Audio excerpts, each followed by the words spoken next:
Hello welcome. देखो यार, जब आप एक्सरसाइज 5.1 कर रहे होते हैं तो आपके दिमाग में सबसे बड़ा डाउट क्या रहता है? ज़्यादातर बच्चों के दिमाग में सबसे बड़ा डाउट क्या रहता है कि यार जब हम लिमिट चेक कर रहे हैं किसी पॉइंट पे तो वो अलग अलग तरीकों से चेक कर रहे हैं, कब कौन सा तरीका लगा रहे हैं। आपको लगता है कि वो अलग अलग तरीके हैं। जैसे कभी आप देखते हो कहानी में h गोज टू 0 वाली चीज़ टीचर लेके आ जा रहा है और फिर उससे वो टीचर सॉल्व कर रहे हैं। कभी कभी आप देखते हो उन्होंने h को इन्वॉल्व ही नहीं किया कहानी में, उन्होंने x goes to c negative या फिर x goes to c positive से LHL RHL चेक कर लिया। कभी कभी आप देखते हो कि यार LHL यानी कि लेफ्ट हैंड लिमिट और राइट हैंड लिमिट अलग अलग चेक ही नहीं करी, सीधा उन्होंने क्या किया, limit x goes to c पे ठीक है चेक किया और उसको f ऑफ c के बराबर ठीक है दिखा दिया और वहां से कंक्लूजन निकाल लिया।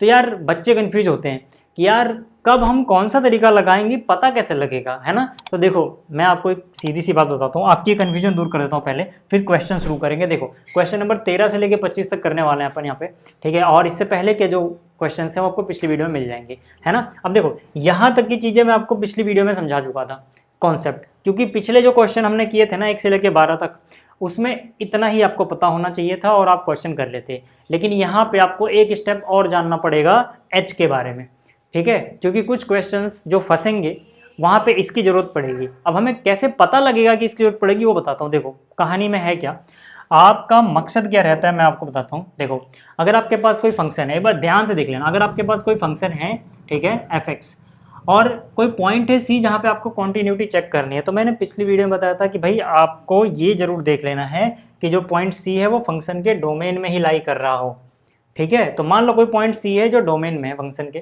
ठीक है। तो आपका मकसद क्या रहता है? आपका मकसद यही रहता है सर, आप किसी भी तरीके से निकालो, आपका मकसद यही रहता है बस, चाहे भी इस तरीके से निकालो चाहे भी इस तरीके से निकालो, आपकी इच्छा है, ठीक है। वो डिपेंड करता है क्वेश्चन पे थोड़ा सा, ठीक है। बाकी कुछ तरीका, ये वाला तरीका ऐसा जो हर जगह ही अप्लाई हो जाएगा, ठीक है। लेकिन आपका मेन मकसद क्या रहता है कि आपको पता लगाना है कि लिमिट एग्जिस्ट कर रही है और वो क्या है, ठीक है। मेन मकसद आपका ये होता है, ठीक है। तो कॉन्टिन्यूटी की अगर डेफिनेशन आपसे पूछी जाए तो आप सीधा बोलोगे इसका मतलब होता है भैया limit x goes to c f of x बराबर होना चाहिए f ऑफ c के। अगर ऐसा है इफ दिस देन दिस, मतलब तब फंक्शन कॉन्टिन्यूस होगा c पे। अब देखो अगर पॉइंट c पर फंक्शन की वैल्यू चेंज नहीं हो रही है, फंक्शन की वैल्यू चेंज नहीं हो रही है तो मतलब फंक्शन की एक ही डेफिनेशन है, तो आप सीधा सीधा ये निकाल दो, है ना। इनमें से किसी चीज़ की जरूरत नहीं है आपको, तो आप सीधा सीधा ये निकाल दो। जैसे मान लो आपसे पूछा गया f(x) इक्वल टू 5x और किसी पॉइंट है ना एट 2 पूछ लिया, x इक्वल टू 2 पूछ लिया, तो आपको पता है ना 2 से आगे जाओ 2 से पीछे जाओ, फंक्शन बदल थोड़ी रहा है, तो फंक्शन तो यही रहेगा, ठीक है। तो अगर आपको लिमिट वाले तरीके से करना है तो डायरेक्ट ये काफ़ी है। लेकिन सोचो यहीं पे अगर आपको मोड x दिया जाए, है ना, फंक्शन की वैल्यू क्या दे दी जाए f(x) equal to mode x, है ना, तो आपको पता है यार कि 0 से थोड़ा सा पीछे गया यानी हल्का सा भी नेगेटिव हुआ तो ये फंक्शन अलग आंसर देगा। ये फंक्शन क्या आंसर देगा -x, और 0 या फिर 0 से हल्का सा आगे गया यानी पॉजिटिव की तरफ शिफ्ट हुआ आपको, तो ये आंसर सीधा सीधा x ही दे देगा। तो मतलब यहाँ पर ठीक है, अगर हम 0 पे चेक कर रहे होंगे तो मुझे पता है कि 0 पे फंक्शन के हल्का सा राइट या लेफ्ट में शिफ्ट होने से पूरा फंक्शन ही बदल जा रहा है।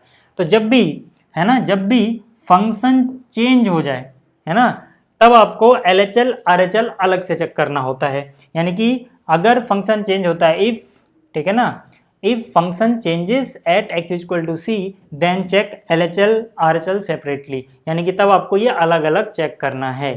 अब LHL RHL में भी ठीक है ना, कई बार हम ऐसे चेक करते हैं limit x goes to c negative, इसको हम बोलते हैं LHL, limit x goes to c positive, इसको हम बोलते हैं RHL, है ना, ऐसे चेक करते हैं और यहाँ पे f ऑफ x आता है, ठीक। लेकिन आपने कई बार देखा होगा कि टीचर कहता है कि नहीं यार यहाँ से भी क्लियर नहीं हो पा रहा है, थोड़ा इसको और एडवांस लेवल पे ले चलो। देखो ये दोनों सेम ही चीज़ है, ये दोनों सेम चीज़ है, इसलिए मैंने यहाँ लिखा भी हुआ है, मैं आपको समझाता हूँ कैसे है सेम चीज़। लेकिन कई बार टीचर क्या कहते हैं आपसे, ठीक है, आपके जो भी सर हैं वो बोल रहे हैं कि भाई इसको ना ऐसे ना चेक करके यार इसमें h वाली कहानी लेके आते हैं फिर सॉल्व करते हैं तो ज़्यादा आपको समझ में आएगा। क्यों होता है ऐसा समझाता हूँ। देखो ये इसी का एडवांस वर्जन है थोड़ा सा, ठीक है। Limit h goes to 0 f of x की जगह क्या रख दो c माइनस h। अब ये ऐसा आ क्यों रहा है, अगर आपको ये जानना है तो आपको जानना पड़ेगा यहाँ पे कि h क्या बवाल है, ठीक है। देखो h क्या है, h एक ऐसा नंबर है जो 0 के बेहद करीब है, मतलब ऑलमोस्ट 0 है। इसको आप ऐसे समझ सकते हो h बराबर 0.000 डैश डैश डैश, मतलब बहुत बार 0 है, ठीक है ना। और बाद में कहीं जाके मान लो 1 हो या कुछ हो, ठीक है ना, फर्क नहीं पड़ता अब यहाँ पे 1 आ रहा है, 2 आ रहा है, 3 आ रहा है, बहुत बाद में आ रहा है। मतलब क्या है कि सीधी सीधी जो h की वैल्यू है वो ऑलमोस्ट जीरो है। ऑलमोस्ट जीरो मतलब h जीरो को अप्रोच कर रहा है। समझ में आई बात, h जीरो को अप्रोच कर रहा है। अब इससे फायदा क्या होगा सर, इससे फायदा ये होगा, ध्यान से देखना, इससे फायदा ये होगा जैसे यहाँ पे x goes to c negative जो है, इसका क्या मतलब है, c नेगेटिव का मतलब है c से हल्का सा कम। अब मैं c की जगह अगर 5 समझू, जैसे समझो यहाँ पे 5 नेगेटिव होता x गोज टू 5 नेगेटिव, है ना, इस पे हमें चेक करना। इसका मतलब क्या है, 5 से थोड़ा सा छोटा। वही चीज यहाँ से आप दिखा सकते हो कि यार जो ये 5 नेगेटिव है वो कैसे आएगा, 5 से हल्का सा छोटा, यानी 5 में से बहुत थोड़ा सा नंबर घटाया गया है। तो 5 में से अगर आप घटा दो 0.000, आपको पता नहीं है कहाँ पे 1 आएगा, डैश डैश डैश डैश बहुत आगे जाके 1। तो आप ये बोलोगे कि आपने 5 में से h ही तो घटाया, इसी को हम क्या बोल रहे हैं, इसी को हम बोल रहे हैं 5 नेगेटिव, इसी को हम क्या बोल रहे हैं 5 नेगेटिव। समझ में आ गया, यानी कि जो 5 नेगेटिव लिख रहे हो या फिर आप लिख दे रहे हो उस केस में कि चलो h का सहारा ले लेते हैं, वो एक ही चीज़ है, वो एक ही चीज़ है ना। आप देख पा रहे होगे अगर मैं इस 5 को आप जनरलाइज करता हूँ, ठीक है ना, आपको समझ में आ जाएगा। मैं इस 5 को जनरलाइज करता हूँ, सी ही रहने देते हैं, क्या रहने देते हैं, सी ही रहने देते हैं। तो यहाँ पे आप देखो अगर मैं इसको सी रहने दूँ तो यहाँ पे सी नेगेटिव का मतलब समझ में आ गया कि भाई जो सी था उसमें से एक बहुत छोटी सी वैल्यू माइनस करिए, और वो बहुत छोटी सी वैल्यू क्या है, h, जो कि ऑलमोस्ट जीरो के पास है। तो यानी सी नेगेटिव असलियत में सी माइनस एच को ही रिप्रेजेंट करता है। तो यानी कि जो ये सी नेगेटिव है ना, फंक्शन में आप सी पुट करते हो, उसके यहाँ सी माइनस एच पुट कर दो, समझ में आया, यानी कि सी से हल्का सा कम। और उस केस में लिमिट किस पे शिफ्ट हो गई है, h पे, यानी h मतलब जो लिमिटिंग चीज आ रही है वो क्या आ रही है, h गोज टू 0, यानी कि दोनों सेम ही चीज है। ऐसे ही अगर आप c पॉजिटिव की बात करते हो, इसका मतलब क्या होता है, c के हल्का सा राइट, यानी कि यहाँ पर आ जाता है c में बहुत छोटी वैल्यू जोड़ दो जो जीरो के करीब हो, जीरो ना हो, कहीं ना कहीं जाके कुछ तो है, मतलब जीरो तो नहीं है लेकिन ऑलमोस्ट जीरो के बराबर ही है, थोड़ा सा फर्क पड़ रहा है बस, है ना। तो यानी कि ये चीज क्या कहलाएगा, c पॉजिटिव, मतलब दोनों सेम चीज है। लेकिन ये तरीका आप तब लगाना जब आपको बिल्कुल ही कंफ्यूज हो जाओ कि यार सामने से ना क्या फर्क पड़ जाए, मतलब आपको क्लियर ही ना हो रहा फंक्शन में, ठीक है ना, या फिर आपको ये लग रहा हो कि हल्का सा फर्क पड़ने से भी चेंज हो जा रहा है सब कुछ, तो आप ये तरीका लगाना। अभी क्वेश्चन कराऊंगा समझ आएगा। मतलब देखो आपका ये तरीका लगाओ, ये तरीका लगाओ, मेन मकसद आपका यही रहता है, सारी कहानी घूम फिर के यहीं आती है, सब इसी को वेरीफाई कर रहे होते हैं कि भैया लिमिट एक्स गोज टू सी क्या है। समझ में आ गया, तो ये कहानी समझ में आ गई आपको। अगर ये चीज़ें समझ में आई हैं तो अब मैं क्या करता हूँ, अब यहाँ पर, ठीक है, अब यहाँ पर जरा क्वेश्चन कर लेते हैं, ठीक है, ये कहानी आपको समझ में आ गई होगी। देखो यार एफ ऑफ एक्स क्या है, एफ ऑफ एक्स है एक्स प्लस 5 अगर ये वाली कंडीशन है, एक्स माइनस 5 अगर ये वाली कंडीशन है। इसको ऐसे समझते हैं, ध्यान देना, ठीक है, इसको एक एक केस बनाते हैं, पहले समझो, ठीक है, कि भाई फंक्शन का डोमेन क्या है। फंक्शन का डोमेन है पूरे रियल नंबर, क्यों, क्योंकि यार देखो डोमेन का मतलब क्या होता है, एक्स क्या क्या पुट किया जा सकता है जहाँ पे फंक्शन को ऐतराज ना हो। तो यहाँ पे एक्स लेस देन है 1 के तब भी ठीक है, यानी 1 से अगर छोटा, मान लो यहाँ पे कहीं 1 है, ठीक है, यहाँ पे कहीं 1 है, तो यानी कि x अगर 1 से छोटा है मतलब 1 शामिल नहीं है, इसके लिए भी फंक्शन डिफाइंड है। अगर x 1 से बड़ा है, ठीक है ना, मतलब मान लो ये वाली चीज़ 1 से बड़ी ले लेते हैं, यहाँ पर भी फंक्शन डिफाइंड है। और अगर x इक्वल टू 1 है ना, इज इक्वल टू 1 मतलब 1 पर भी फंक्शन डिफाइंड है। तो मतलब इसका डोमेन तो पूरा रियल नंबर होगा, मतलब पूरे रियल नंबर के लिए चेक करोगे तो इनके ना 3 अलग अलग केस बनेंगे। पहला केस क्या, कि जब ये वाला केस कौन सा है, ये वाला केस है कि जब x 1 से छोटा है। ये वाला केस क्या है, अगर x 1 से छोटा है तो पक्की बात है एफ ऑफ एक्स इस केस में क्या आ रहा है, इस केस में x आ रहा है x प्लस 5, क्या आ रहा है, x प्लस 5 आ रहा है। समझ में आ गई बात। तो pहले केस 1 की बात करते हैं। मैंने यहाँ पे लिखा केस 1, ठीक है, यहाँ पर लिखा केस 1 या केस फर्स्ट, ठीक है। If x is less than 1, अगर ये x लेस देन 1 है, इसका मतलब एफ ऑफ एक्स इस केस में चेंज ही नहीं होगा, यहाँ पे चेंज नहीं होगा, हमें LHL RHL अलग से चेक करने की जरूरत नहीं होगी। इस केस में x सीधा सीधा क्या होगा, एफ ऑफ एक्स सीधा सीधा क्या होगा, x प्लस 5, ठीक है। अब जरा ध्यान से देखना फंक्शन चेंज कहाँ पे होता है, मतलब कोई ऐसा पॉइंट जिसके हल्का सा लेफ्ट और राइट में अगर हम देखें तो अलग अलग चीज़ें मिले हमें। जैसे 1 है, 1 के हल्का सा लेफ्ट में जाओगे ना, हल्का सा भी लेफ्ट जाओगे, यानी 1 माइनस चाहे जितनी भी छोटी वैल्यू करो, है ना, 1 से तो कम हो जाएगा, 1 से कम के लिए यानी कि x लेस देन 1 वाला केस लग जाएगा। उस केस में एफ ऑफ एक्स की वैल्यू ये हो जाएगी। लेकिन वहीं पे अगर आप देख रहे हो x ग्रेटर देन 1 के लिए, तो एफ ऑफ एक्स की वैल्यू देखो क्या है, तो एफ ऑफ एक्स की वैल्यू है x माइनस 5, तो इसकी वैल्यू क्या है x माइनस 5। और at f x equal to 1 के लिए, है ना, ये वाला जो केस है, एट x इक्वल टू 1 के लिए एफ ऑफ एक्स फिर से कितना है x प्लस 5 ही है। समझ में आ रही बात? तो मेरे कहने का मतलब क्या है कि जब आप 1 पे हो तो 1 से हल्का सा पीछे करोगे कुछ और, हल्का सा आगे, यानी 1 क्रिटिकल पॉइंट है, तो 1 पे डेफिनेशन चेंज होगी। वहाँ पे अगर आप लिमिट से चेक कर रहे हो तो लिमिट LHL RHL लगानी पड़ेगी।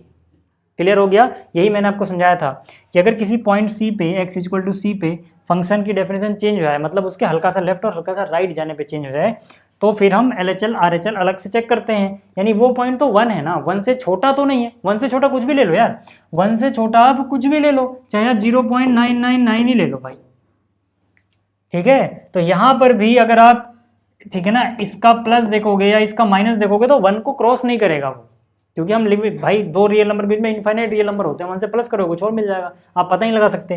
तो मतलब जब ये क्लियर नहीं है कि 1 के इक्वल पे हम हैं, तब आप ये मान के चलो कि 1 से छोटा कुछ भी लोगे उसकी right hand limit left hand limit same ही रहती है, तो वहाँ पे अलग अलग लिमिट नहीं चेक करनी होती। तो अगर ये लिमिट से करना होता तो मैं अलग अलग चेक नहीं करता, हालांकि लिमिट से भी चेक नहीं करना पड़ेगा। क्यों नहीं करना पड़ेगा बता देता हूँ। देखो, जैसे पहले तो आप ये क्लियर कर लेना इस तरीके के लिए कि भाई फंक्शन की डेफिनेशन चेंज नहीं हो रही है, तो जब भी x 1 से छोटा है, जब भी x 1 से छोटा है तो एफ ऑफ एक्स यही रहना है, चेंज नहीं होगा। और ये एक पॉलिनोमियल फंक्शन है, हम क्या बोलेंगे, it is a polynomial function. ये क्या है, एक पॉलिनोमियल फंक्शन है, इसका मतलब है कि ये कॉन्टिन्यूअस ही होगा। ये क्या होगा, कॉन्टिन्यूअस, ठीक है। किसके लिए, फॉर ऑल। वैसे तो ये हमेशा ही कॉन्टिन्यूअस होता है पॉलिनोमियल, लेकिन अभी अपन बात किसके लिए कर रहे हैं भाई, ये फंक्शन ये वैल्यू दे ही तब रहा है जब x लेस देन 1 है, हम इसी के लिए चेक कर रहे हैं अभी। तो भाई x लेस देन 1 के लिए ही लिखो। समझ में आ गई बात? यहाँ पर अभी जैसे जैसे मैं कहानी में आगे बढ़ूंगा जो कन्फ्यूजन आपकी दूर होती जाएगी, टेंशन मत लेना। केस 2 की बात करते हैं। केस 2 का मतलब क्या, केस 2 का मतलब if x is greater than 1 then f of x की वैल्यू क्या होगी। अभी हमने देखा था कि भाई अगर x ग्रेटर देन 1 है तो एफ ऑफ एक्स क्या है, x माइनस 5 है, तो ये क्या है, x माइनस 5 है। अब यार 1 से ग्रेटर देन कोई भी वैल्यू ले लो, इवन आप 1.1 ही ले लो, ठीक है, तो उसके लिए भी फंक्शन की डेफिनेशन चेंज नहीं होगी। 1.1 से हल्का सा कम करोगे तो मतलब 1 पे नहीं पहुंच जाओगे यार, क्योंकि 1.1 और 1 के बीच में इनफाइनाइट रियल नंबर होते हैं, है ना। देखने से क्या लगेगा यार, 1 से हल्का सा आगे जा रहे हैं तो वहाँ से पीछे आएंगे तो 1 पे ही तो आ जाएंगे, 1 पे शायद डेफिनेशन चेंज है, नहीं यार। 1 से आप बिल्कुल भी आगे चले जाओ ना, चाहे इतना आगे चले जाओ, इसके भी अगर माइनस करोगे ना तो आप 1 पे नहीं आओगे, क्योंकि इसके अभी और 1 के बीच में इनफाइनाइट रियल नंबर हम पता ही लगा सकते। तो सोचने का तरीका सिर्फ इतना रहता है कि जब एग्जैक्ट वैल्यू आपको पता हो तो उसके लेफ्ट में उसके राइट में अगर चेंज हो रहा हो तो चेंज करना, नहीं तो यहाँ पर अगर हम ये वाला केस लेके चल रहे हैं तो फंक्शन की डेफिनेशन के लिए LHL RHL अलग अलग वैल्यू नहीं दे रहा है, सीधी सी बात है। तो यानी कि इस पे भी फंक्शन सिर्फ यही रह रहा है और ये हमें दिख रहा है कि ये पॉलिनोमियल है।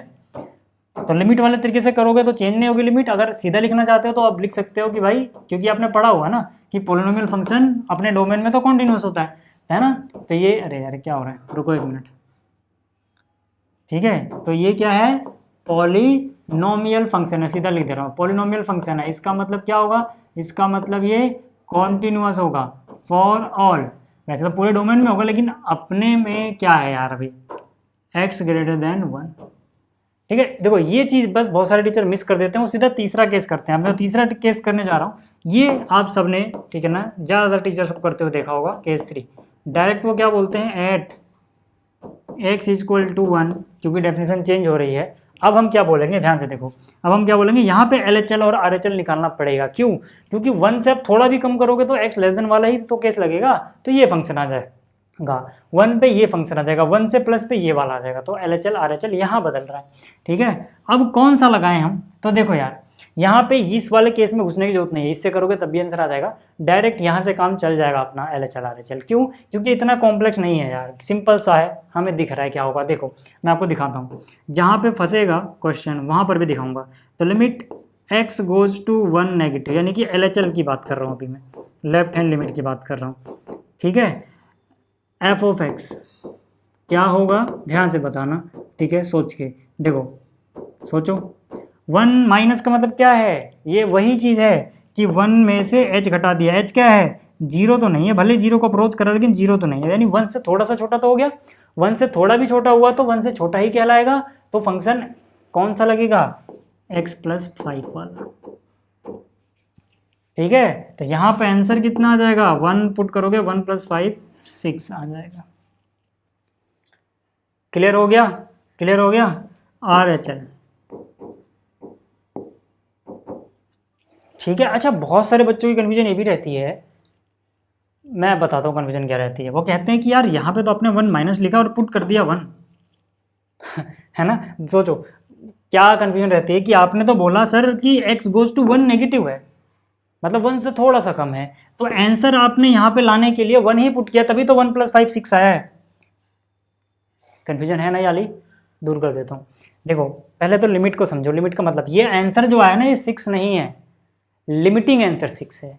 मतलब क्या कि जब x 1 के बहुत करीब होगा तो इसका आंसर क्या होगा वो आंसर नहीं दे रहे हैं हम, इसका आंसर किसके बहुत करीब होगा वो लिख रहे हैं हम। दोनों बातों में फर्क है, समझना। मैं क्या कह रहा हूं कि जब x 1 के बहुत करीब होगा तो आंसर 6 होगा, ये नहीं लिखा मैंने लिखा आंसर 6 के बहुत करीब होगा, यानी कि किसको अप्रोच कर रहा होगा। तो लिमिट में हम क्या करते थे, याद करो, लिमिट में हम क्या करते थे कि भाई अगर जो वैल्यू आ रही है लिमिट की, लिमिट का जो सॉल्यूशन आ रहा है, ठीक है ना, इसका मतलब है कि वो किसके करीब जा रहा है वो लिखना होता है हमें, लिमिटिंग आंसर होता है वो। तो मतलब ये मैंने देखो क्लास लेवल में अच्छे से आपको समझाया भी था, है ना, कि भाई इसका मतलब क्या है, इसका मतलब है आंसर जो आ रहा है, लिमिट वाला आंसर आ रहा है वो 6 के बहुत करीब है, 6 नहीं है, 6 के बहुत करीब है। तो ऐसे ये 1 नहीं है, 1 के बहुत करीब होगा तो आंसर 6 के बहुत करीब होगा। वहाँ समझने में, भावनाओं में डिफरेंस है, समझ में डिफरेंस है, समझ में आ गया, इसलिए ऐसा हो रहा है। अच्छा, तो यहाँ पे आ जाओगे, limit x goes to 1 positive, यानी RHL की बात कर रहे हैं, f(x). अब मुझे एक बताओ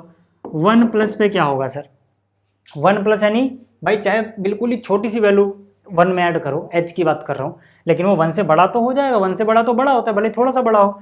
तो f(x) क्या लगेगा, x - 5, यानी f(x) की जगह, ठीक है ना, ये जो limit x goes to 1 positive है इसकी जगह x + 5 लगेगा इस बार, सॉरी x - 5 लगेगा इस बार, है ना, उधर माइनस है।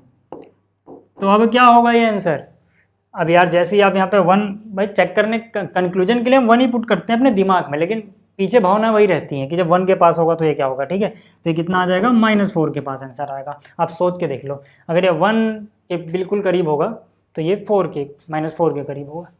समझ में आ गई बात, क्लियर हो गई। अब आप देखो, अब आपको मैंने क्या बोला था कि भाई ये वाली चीज़ यानी LHL RHL किसके बराबर होना चाहिए, f(c) के भी बराबर होना चाहिए। बट क्या यहाँ पे हम f(c) चेक करेंगे, नहीं करेंगे। क्यों नहीं करेंगे, अबे यार जब यही दोनों बराबर नहीं आ रहे हैं तो तुम क्या उखाड़ लोगे f(c) चेक करके, भाई ये दोनों तो बराबर नहीं आया ना, तो कॉन्टिन्यूस नहीं है 1 पे, वो कुछ भी आ जाए f(1), तो f(1) में चेक नहीं कर रहा, मैं सीधा बोलूँगा यहाँ पे LHL और RHL ही बराबर नहीं है, मतलब लिमिट ही एग्जिस्ट नहीं करती। इसका मतलब होता है लिमिट एग्जिस्ट नहीं करती, और अगर लिमिट एग्जिस्ट कर जाए तो f(c) बराबर आ जाए तो कॉन्टिन्यूटी है, नहीं तो नहीं है। बट अगर यही नहीं करती तो f(c) चेक ही नहीं करना, तो हम बोलेंगे नॉट कॉन्टिन्यूअस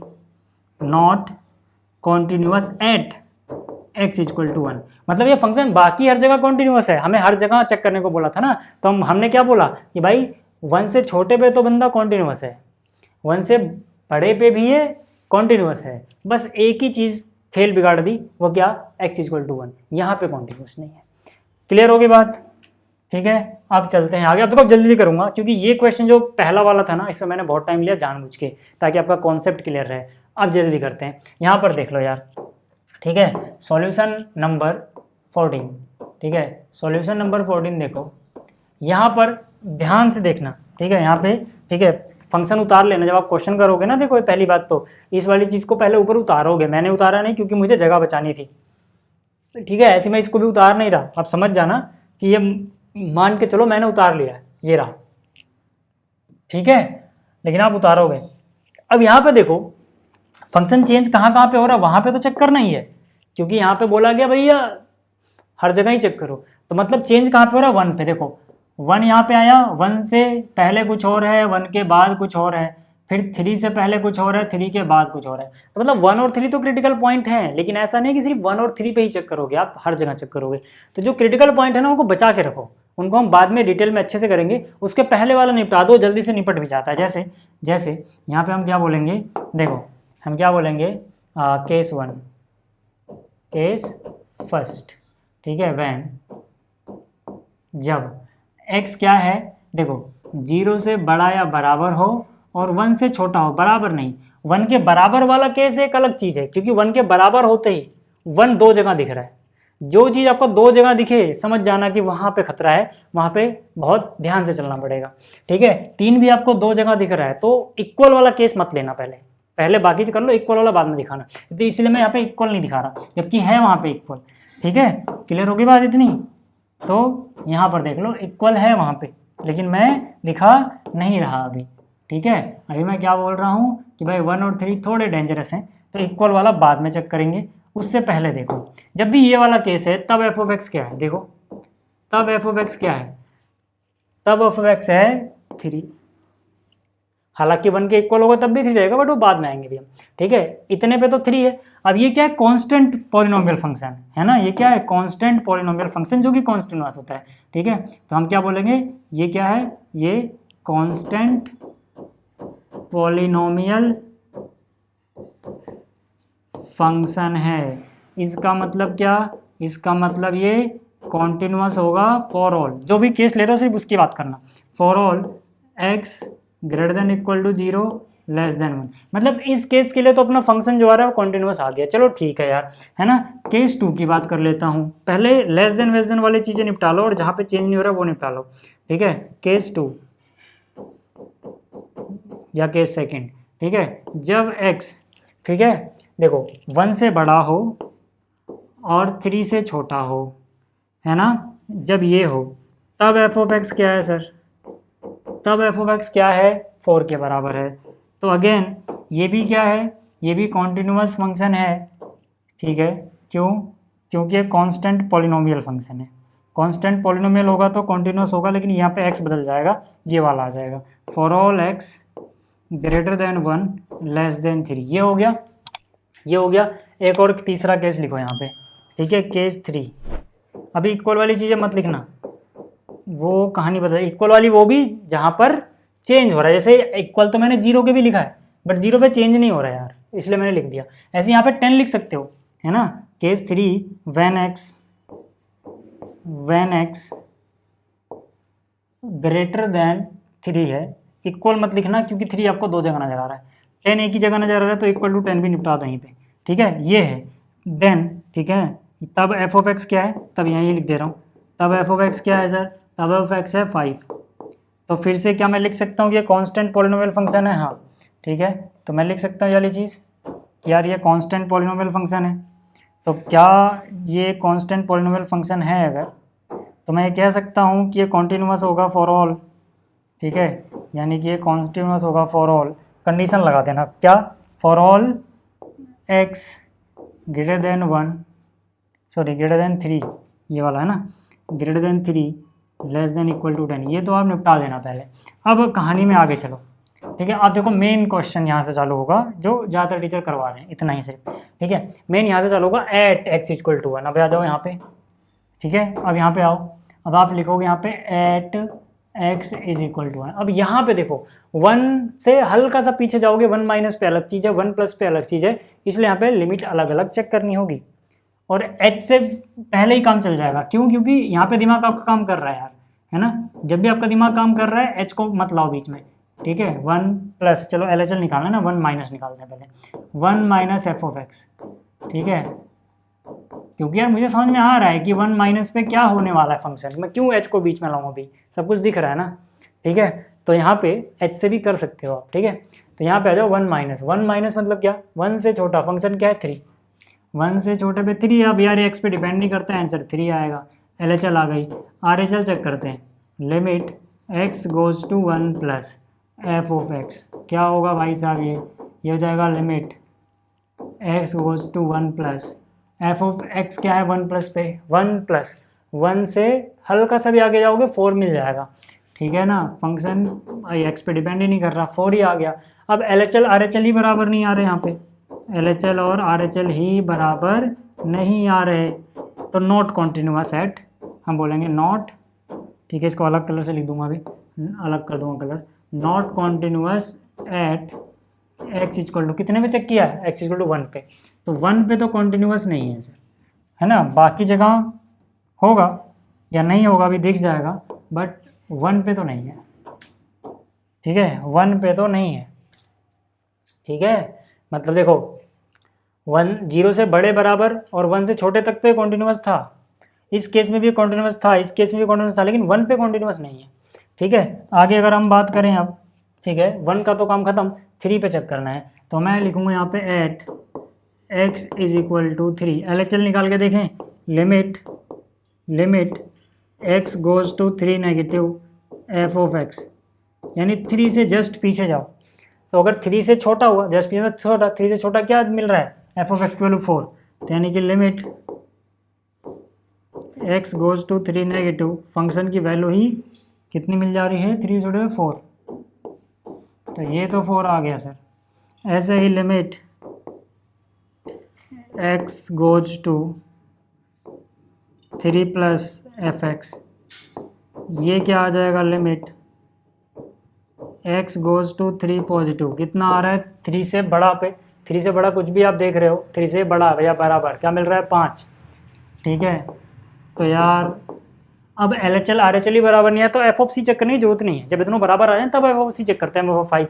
अब ये दोनों बराबर नहीं आ रहे तो बस ठीक है, हम यहाँ पे क्या बोलेंगे, LHL और RHL ही बराबर नहीं है, यानी लिमिट ही नहीं एग्जिस्ट करेगी, तो फिर यार फंक्शन तो कॉन्टिन्यूअस हो नहीं सकता, function is not continuous at x is equal to 3। तो आप यहाँ पे क्या देख पा रहे हो कि यार 2 चीज़ें हैं जहाँ पे फंक्शन कॉन्टिन्यूअस नहीं है, 3 और 1, बाकी हर जगह कॉन्टिन्यूअस है। तो आप तो लिख सकते हो, it is continuous at every points in it domain except 3 and 1, यानी 3 और 1 के अलावा, ठीक है ना, बाकी जगह तो कॉन्टिन्यूअस, 3 और 1 पे डिसकॉन्टिन्यूअस है। ठीक है, 15वें क्वेश्चन की बात कर लेते हैं, जो क्वेश्चन नंबर 15 है इसके। ठीक है, सॉल्यूशन 15, यहाँ पे क्या बोल रहा है भाई, देखो एफ एक्स की ये चीज़ है। ठीक है, तो पहली बात तो आप क्वेश्चन उतारोगे, आप उतार लेना, मैं उतार नहीं रहा जगह बचाने के लिए, ये आ गया इतना इतना इतना। तो यहाँ पर भी आप तो दिख रहा होगा कि चेंज कहाँ पे हो रहा है, देखो 0 2 जगह है, यानी 0 क्रिटिकल पॉइंट है और 1 क्रिटिकल पॉइंट है। ठीक है, लेकिन हम चेक हर जगह करेंगे, लेकिन ये मान के चलेंगे क्रिटिकल पॉइंट है तो इनको अलग से केस बनाना, बाकी आपको बनाने तो सारे केस ही पड़ते हैं सर। ठीक है, तो यहाँ पे हम केस 1 क्या बनाएंगे, केस 1,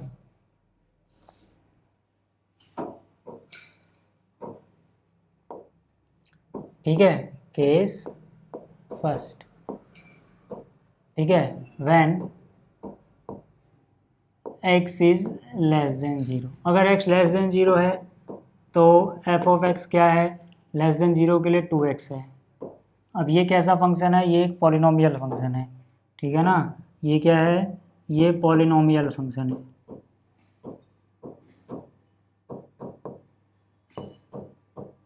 इसका मतलब क्या होगा, ये कॉन्टिन्यूअस होगा, continuous for all x less than 0। Clear हो गई बात। अच्छा, इसके बाद हम क्या करेंगे, केस 2 बनाएंगे, या केस सेकंड बोलो ज़्यादा अच्छा रहेगा। केस सेकंड में क्या बोलोगे, व्हेन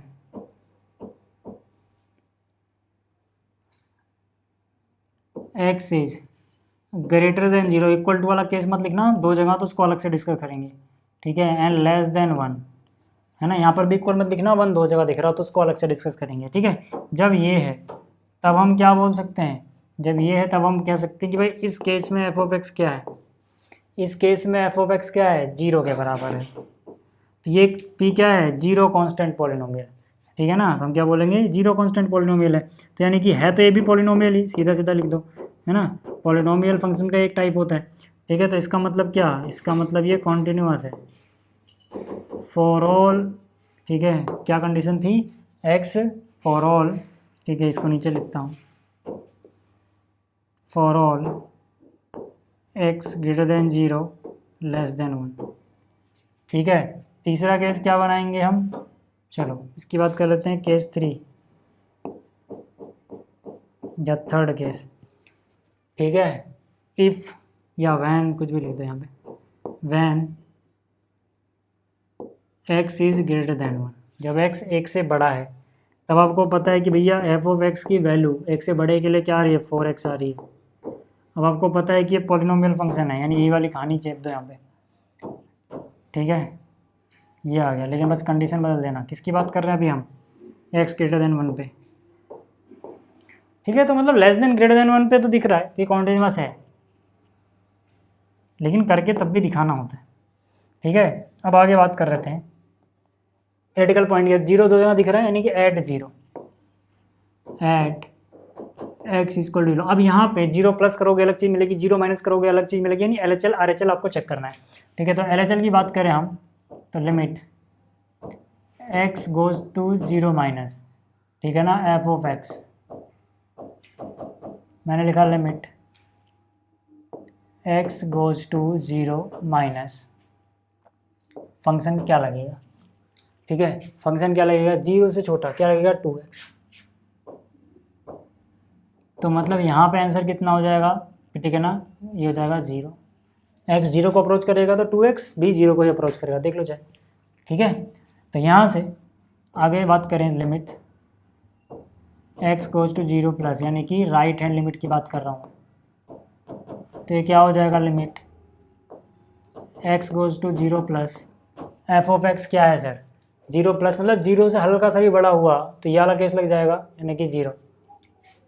तो आंसर तो 0 आ गया। अब देखो, आप यहाँ पे LHL RHL बराबर आ गए ना, तो एफ ऑफ 0 भी चेक करोगे, एफ ऑफ 0, उसके लिए पहले एफ ऑफ x लिखो। इस केस में क्या है भाई, 0 पे एफ ऑफ x क्या है, 0 के इक्वल वाला केस है, नहीं कि 0, इसका मतलब है एफ ऑफ 0 भी 0 ही होगा, क्योंकि x पे तो खैर डिपेंड ही नहीं कर रहा भाई। देखो ना, इस केस में ही तो आपको एफ ऑफ एक्स लिखना है, क्योंकि हम चेक उसी पे कर रहे हैं। तो इक्वल टू 0 पे तो एफ ऑफ एक्स 0 ही है, एफ ऑफ एक्स 0 है। अब यहाँ पे एक्स यहाँ कुछ भी पुट करो, है ना, ये तो 0 कांस्टेंट फंक्शन है, तो 0 ही रहना है, ठीक है। तो इसका मतलब क्या है, इसका मतलब देखो यहाँ पे LHL, अब जगह नहीं है तो मैं जल्दी जल्दी LHL RHL लिख रहा हूँ। RHL बराबर आ गया एफ ऑफ 0 के, इसका मतलब क्या है भाई, कॉन्टीन्यूअस है एट x इक्वल टू 0। समझ में आ गया, 0 पे तो ये कॉन्टीन्यूअस है, क्योंकि LHL RHL उसके बराबर है। आपको ये LHL RHL ऐसे नहीं लिखना है, तो आप पूरा लिखना, फिर ये चीज़ पूरी यहाँ लिखना, ये चीज़ पूरी यहाँ लिखना, ठीक है, वो सेम ही चीज़ है यार, ठीक है। आगे अगर हम बात करें, और दो चीज़ क्या दिख रही थी, 1 है ना, तो यहाँ पे आप चेक करेंगे एट x इक्वल टू 1, सीधा मैं जगह कम है तो सीधा फंक्शन की वैल्यू लिख दूंगा, ठीक है ना, limit x goes to 1 minus, सीधा फंक्शन की वैल्यू एफ ऑफ x लिखूंगा, फिर उतनी जगह खर्च होएगी ना, इसलिए मैं यहीं पे कर रहा हूँ, ठीक है। 1 नेगेटिव यानी 1 से छोटा, 1 से छोटा, 1 से छोटा वाला ये केस है, 1 से छोटा पे क्या आ रहा है, 0 आ रहा है, ठीक है। तो मतलब आंसर कितना आ गया, 0, समझ जाना यार वो, ठीक है, कितना आ गया, 0। ऐसे ही RHL चेक करते हैं, ठीक है, limit x goes to 1 positive, 1 plus पे क्या आएगा सर, 1 से बड़ा 4x, तो यहाँ पे तो आंसर कितना आ जाएगा, 4 आ जाएगा। जब ये 1 के राइट में शिफ्ट हो जाएगा तो आंसर 4 के राइट में कुछ ना कुछ शिफ्ट हो जाएगा, ठीक है। तो यानी कि ये आ गया। अब ये दोनों बराबर नहीं है ना, तो अब देखो LHL RHL ही बराबर नहीं आ रहे यहाँ पे, तो नॉट कॉन्टीन्यूअस है ये, not continuous at x equal to कितने पे चेक कर रहे थे हम, 1 पे, यानी कि 1 पे कॉन्टीन्यूअस नहीं है, यानी 1 पे डिसकॉन्टीन्यूअस है, बाकी जगह थ्रू आउट इट्स डोमेन ये कॉन्टीन्यूअस था, सिवाय 1 के, यानी कि 1 एक ऐसा केस मिल गया जहाँ पर ये कॉन्टीन्यूअस नहीं मिल रहा है अपने को। क्लियर हो गई बात, ये वाली चीज़ क्लियर हो गई, क्वेश्चन नंबर 15। अब बात कर लेते हैं क्वेश्चन नंबर 16 की, ठीक है। देखो, जो क्वेश्चन नंबर 16 है बिल्कुल इसके जैसा ही है, अगर आपने अब तक कर ली हैं चीज़ें तो क्वेश्चन नंबर 16 आपको समझ में आ जाना चाहिए कि बिल्कुल अभी जैसे हम क्वेश्चन कर रहे हैं ऐसा ही है, तो आइए आप कर लेना। क्वेश्चन नंबर 17 मैं यहाँ पे कर रहा हूँ, है ना, क्वेश्चन नंबर 15 के बाद 16 फिर से देख लो यार, बिल्कुल वैसा ही है, ठीक है ना। 16 मैं कर रहा हूँ, सॉरी 17 मैं कर रहा हूँ यहाँ पे। देखो यहाँ पे क्या बोला गया, find the relationship between a and b so that function f defined by this is continuous at x equal to 3, ठीक है ना, मतलब कि फंक्शन 3 पे कॉन्टिन्यूअस हो जाए, इसके लिए हमें a और b में रिलेशन फाइंड आउट करना है, ठीक है। तो यहाँ पे, ठीक है ना, इसको सिंपली आप कैसे कर सकते हो, देखो बहुत आसान सा क्वेश्चन है, ठीक है। और याद रखना ये क्वेश्चन इंपॉर्टेंट भी है, भले ये ईजी हो बट इस तरह के क्वेश्चन पूछे जाते हैं, ठीक है ना, जिसमें आपको रिलेशन या फिर वैल्यूज फाइंड आउट करनी होती है, ठीक है, जैसे यहाँ पे रिलेशन फाइंड आउट करनी है। तो ये क्वेश्चन, ठीक है ना, हो सकता है कि इस तरह के क्वेश्चन आपको एग्जाम में देखने को मिल जाए, ठीक है। तो यहाँ पे हम बोलेंगे क्या, यहाँ पे हम बोलेंगे if function f x has to continuous at x equal to 3, यानी कि अगर फंक्शन को कॉन्टिन्यूअस होना है एक्स इक्वल टू 3 पे, देन जाहिर सी बात है कि जो लिमिट होगी x गोज टू 3 पे वो बराबर होनी चाहिए लिमिटिंग वैल्यू, ठीक है ना, f ऑफ 3 के। लेकिन क्योंकि यहाँ पे आप देख रहे हो 3 से हल्का सा पीछे हल्का सा आगे जाने पे फंक्शन की वैल्यू चेंज हो रही है, डेफिनेशन चेंज हो रही है, तो हम बोलेंगे कि भाई यहाँ पे LHL RHL निकाल लो, ज़्यादा अच्छा रहेगा, ठीक है। तो इसका मतलब क्या है कि limit x goes to 3 minus, यानी कि लेफ्ट हैंड लिमिट जो होगी f ऑफ x की वो बराबर होनी चाहिए limit x goes to 3 plus f of x, और ये बराबर होना चाहिए जो f ऑफ 3 आता है। यही डेफिनेशन थी ना, इसकी जगह बस हम एक बार में लिख देते थे, बट यहाँ पे LHL RHL अलग से चेक करना पड़ेगा क्योंकि डेफिनेशन चेंज तो हो रही है, ठीक। तो यहाँ पे हम क्या बोलेंगे कि यार देखो ये हो जाएगा limit x goes to 3 minus f of x की वैल्यू क्या है, जब ये 3 माइनस है, 3 से हल्का सा छोटा होगा तो f ऑफ x हो जाएगा ax प्लस 1, ठीक है। ये बराबर होना चाहिए limit x goes to 3 positive f of x इस केस में क्या सेलेक्ट करोगे भाई, 3 से बड़ा है ना, 3 से हल्का सा ही बड़ा मतलब 3 से बड़ा क्या हो जाएगा bx प्लस 3, और ये बराबर होना चाहिए f ऑफ 3, मतलब जो भी f है उसके अंदर 3 पुट कर दो। अब किस में पुट करोगे, इसमें या इसमें, तो जाहिर सी बात है इक्वल टू f ऑफ 3 का मतलब होता है जब इक्वल टू 3 हो, तो इक्वल टू 3 के लिए फंक्शन क्या लगेगा, इक्वल टू 3 के लिए फंक्शन लगेगा ax प्लस 1, यानी कि यहाँ पर x की जगह 3 प्लस 1।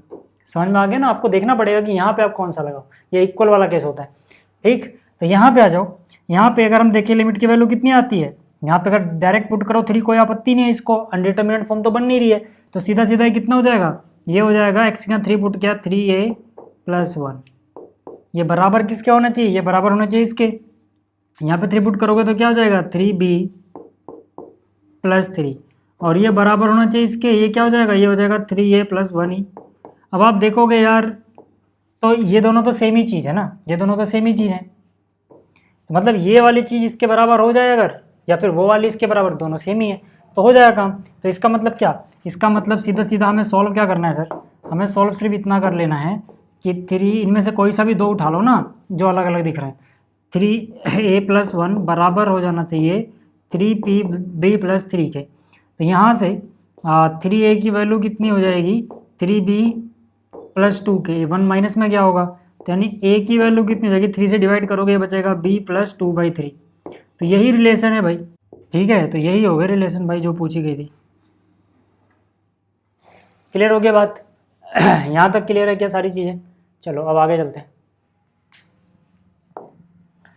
ठीक है। ये भी ऐसा ही है, इसमें क्या बोला गया है, for what values of lambda is the function defined by this is continuous at x equal to 0, पहले x इक्वल टू 0 की बात की गई है, उसके बाद बोला गया what about continuity at x equal to 1 के बारे में क्या, ठीक है। चलो पहले एक एक करके चेक करेंगे, पहले बात करते हैं सॉल्यूशन नंबर 18 के फर्स्ट पार्ट की, ठीक है, यानी कि हम बात करेंगे एट x इक्वल टू 0, ठीक है। और क्या बोला गया, ये फंक्शन कॉन्टिन्यूअस हो जाए, हम बोलेंगे if function f x has to be continuous, has to continuous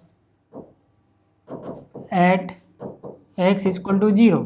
इसका मतलब क्या है कि भाई यहाँ पर देखो 0 के हल्का सा, ठीक है ना, प्लस माइनस करोगे तो फंक्शन चेंज तो हो रहा है, यानी कि यहाँ पे अलग अलग LHL और RHL निकालना पड़ेगा। तो यानी कि हम बोलेंगे limit x goes to 0 minus f x, यानी कि लेफ्ट हैंड लिमिट बराबर होनी चाहिए limit x goes to 0 plus f of x, और ये बराबर होना चाहिए एफ ऑफ 0, क्योंकि हम 0 पे चेक करें, c का मतलब 0 समझो। तो यहाँ से कितना हो जाएगा देखना जरा, limit x goes to 0 minus f of x कितना रखोगे, 0 माइनस मतलब 0 से छोटा, ये रखोगे ना lambda x square minus 2x। तो यहाँ पे ठीक है, यहाँ पे क्या रखेंगे हम, लैम्डा अंडर ब्रैकेट के अंदर क्या आएगा x स्क्वायर माइनस 2x, ठीक है। ये बराबर होना चाहिए limit x goes to 0 plus f of x. अब 0 प्लस मतलब 0 से बड़े पे एफ ऑफ एक्स क्या है 4x प्लस 1 और ये बराबर होना चाहिए एफ ऑफ 0। एफ ऑफ 0 मतलब क्या, पहले देखो एफ ऑफ एक्स क्या सेलेक्ट करोगे, यहाँ पे इक्वल वाला केस होता है, इक्वल ये है यानी यहाँ पे 0 रखोगे, लैम्डा 0 का स्क्वायर माइनस 2 इंटू 0। ठीक है, तो देखो ये तो 0 ही हो जाना है, ये तो कितना हो जाना है 0 ही हो जाना है।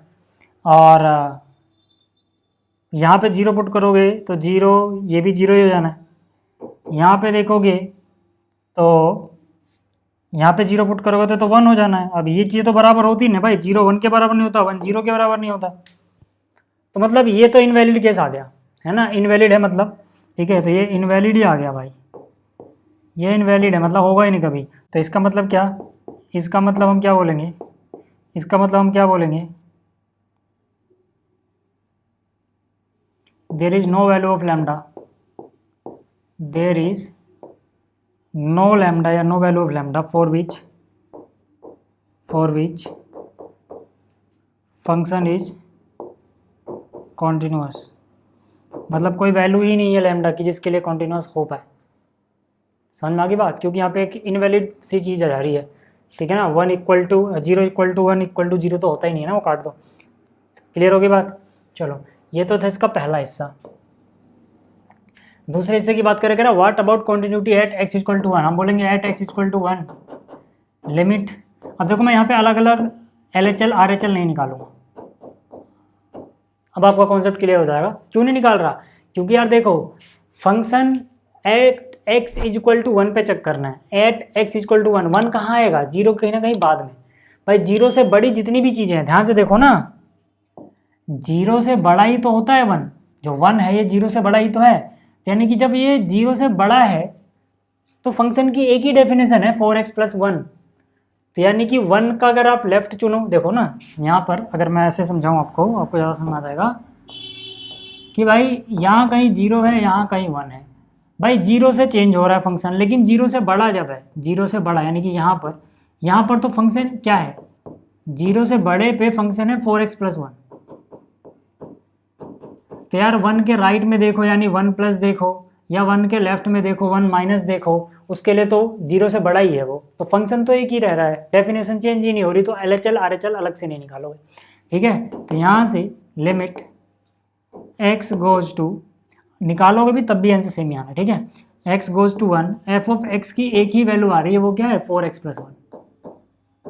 और यहाँ पे अगर आप 1 पुट कर दो ना, 1 पुट कर दो तो कितना मिल जाएगा 4 और 1 5। ठीक है, या फिर आप यूँ ऐसे भी कह सकते हो कि इसके लिए तो हमेशा पॉलिनोमियल फंक्शन रहेगा, कॉन्टिन्यूअस होगा, आप डायरेक्ट भी लिख सकते हो, क्योंकि फंक्शन चेंज होता है तब हम देखते हैं लिमिट वाली चीज़। यहाँ पे तो अपने को पता है यार, इसके लिए अगर ये है तो एफ ऑफ एक्स उतना ही रहना है। ठीक है ना, यहाँ पे लिख सकते हो चाहो तो आप, एफ ऑफ एक्स कितना रहना है 4x प्लस 1। ठीक है, तो ये पॉलिनोमियल फंक्शन ही रहेगा हमेशा, तो कॉन्टिन्यूअस होगा ही होगा। आप ऐसे भी लिख सकते थे, बट मैं वो दिखाना चाहता था कि कब हम LHL RHL चेक करते हैं और कब नहीं, इसलिए मैंने ऐसे किया। आप वैसे भी लिख सकते थे। ठीक है, ये हो गया। अच्छा एक और चीज़, अब हमें एफ ऑफ 1 भी चेक करना होगा। कहाँ पे चेक करोगे सर, भाई फंक्शन इस केस में क्या है 4x प्लस 1, 4x की जगह 1 प्लस में 1, तो यानी कितना हो जाएगा अगेन ये 5।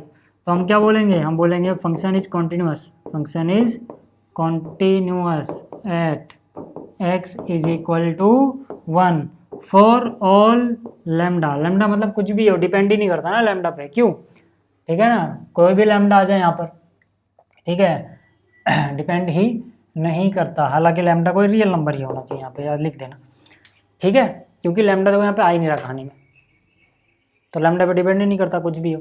ठीक, चलिए अब बात कर लेते हैं ज़रा अगले क्वेश्चन की। अब देखो यार, ये जो क्वेश्चन है ना भाई साहब, ये बहुत सारे कॉन्सेप्ट आपके क्लियर कर देगा, बहुत सारे कॉन्सेप्ट आपके क्लियर कर देगा। जैसे कि वो जो H वाली कहानी है ना, H गोज टू 0 वाली चीज़ हम कब लेके आते हैं और क्यों लेके आते हैं वो भी। ठीक है, और जो मैंने कहा था कि आप H को कहानी में ना भी लेके आओ, अगर आपके पास इतनी कॉमन सेंस है कि आप लिमिट की सही सही वैल्यू निकाल पा रहे हो, कोई बात नहीं, मैं आपको दोनों से करके दिखा देता हूँ। मैं इसको बिना H के भी करके दिखा देता हूँ, H के साथ भी करके दिखाता हूँ, और दोनों में आपको समझाना पड़ेगा पहले लेकिन कि GIF क्या होता है। देखो क्वेश्चन क्या है, क्वेश्चन है show that the function defined by this is discontinuous at all integral points. Here this denote the greatest integer function, यानी कि GIF less than equal to x. कहने का मतलब क्या होता है, ध्यान देना, पहले GIF को ही समझ लो। देखो जो ग्रेटेस्ट इंटीजर फंक्शन है, हाँ मैं जानता हूँ आपको आता है मेरे भाई, लेकिन समझो, क्योंकि इस क्वेश्चन में जो चीज़ यूज हो रही है ना, हो सकता है आपने वो ना सोची हो, आपको पता है ग्रेटेस्ट इंटीजर फंक्शन क्या होता है, क्या वैल्यू पुट करोगे क्या मिलेगा, लेकिन फिर भी समझो एक छोटा सा क्लू छुपा हुआ है डेफिनेशन में, ठीक है ना। मुझे पता है कि अगर मैं आपको 5.2 बोलूंगा तो आप कहोगे यार ये 5 देता है, ठीक है, बट मैं जो समझाना चाहता हूँ वो समझो। देखो मैं क्या कहना चाहता हूँ, इसको आप एक अलग नज़रिए से देखो कि ये एक ऐसा फंक्शन है जो ग्रेटेस्ट इंटीजर फंक्शन क्यों कहलाता है, वो समझो पहले। देखो ये फंक्शन क्या करता है, आप इसको जो भी वैल्यू दोगे, जैसे आपने इसको 5.2 दिया तो ये करेगा क्या, ये -इन्फिनिटी से चेक करता हुआ उसी पॉइंट तक आके रुक जाएगा जो आपने इसको दिया, यानी कि 5.2। फिर देखेगा कि इससे पहले इसे कौन कौन से इंटीजर मिल रहे थे, 5 मिल रहा था, 4 मिल रहा था, 3 मिल रहा था, 2 मिल रहा था, ऐसे बहुत सारी चीज़ें मिल रही थी इसे, जो इंटीजर हो, है ना, ऐसे बहुत सारी चीज़ें मिल रही थी। अब कहेगा जो इंटीजर मुझे मिले हैं ना -इन्फिनिटी से इस पॉइंट तक आने के, उसमें सबसे बड़ा इंटीजर कौन सा है, तो सबसे बड़ा इंटीजर तो 5 है यार, इसलिए 5 देता है, और इसीलिए इसका नाम होता है ग्रेटेस्ट इंटीजर फंक्शन। मतलब क्या कि ये चेक करता हुआ उस पॉइंट तक आएगा जो इसको इनपुट के रूप में मिला है, और देखेगा वहां तक सबसे ग्रेटेस्ट इंटीजर कौन सा था, यानी कि सबसे, अब देखो ना जो इंटीजर इसे मिले उनमें ग्रेटेस्ट कौन है, उनमें ग्रेटेस्ट 5 है, इसीलिए आंसर ये 5 देता है, इसीलिए इसका नाम ग्रेटेस्ट इंटीजर फंक्शन है। चलो अब कहोगे यार ये तो हमें पता था, इतना डिटेल में क्यों बताया, इसलिए बताया सर क्योंकि जब आपको नंबर नज़र आता है तो आपका दिमाग काम करता है ना, जब आपको नंबर नज़र आता है तो आपका दिमाग काम करता है। मैं अगर आपसे बोलने लग जाऊं अभी कि भाई limit x goes to a minus है, अब ग्रेटेस्ट इंटीजर x क्या देगा, ठीक है, अगर मैं आपसे ये बोल दूं, ठीक है, तो आप में से बहुत सारे बच्चे नहीं बता पाएंगे। मैं अगर आपके सामने डायरेक्ट आंसर लिखूं कि ये a-1 देगा, बहुत सारे बच्चे कंफ्यूज रहेंगे, अरे यार ये क्या कह रहे हो, मतलब समझ में आ जाएगा आपको थोड़ा दिमाग पे जोर डालने के बाद, लेकिन उसमें यार फिर क्यों इतना जोर डालना, जब एक बार अच्छे से समझ लो ना, अब समझ में आ जाएगा कि ऐसा क्यों देगा। और अगर आपको ये चीज़ समझ में आती है तो आपको एच की जरूरत नहीं है, आप बिना एच के भी इसको कर पाओगे। नहीं समझ में आती है तो एच के माध्यम से समझा दूंगा, दोनों जगह समझाऊंगा। समझो यहाँ पे समझो पहले कि ये सोचो, अगर मैं इसमें, ठीक है, अगर मैं इसमें, ध्यान रखो, अगर मैं इसमें 4.9 पुट करता तो ये क्या देता, तो फिर क्या ये आंसर मुझे 4 देता, 5 देता, क्या देता, 4।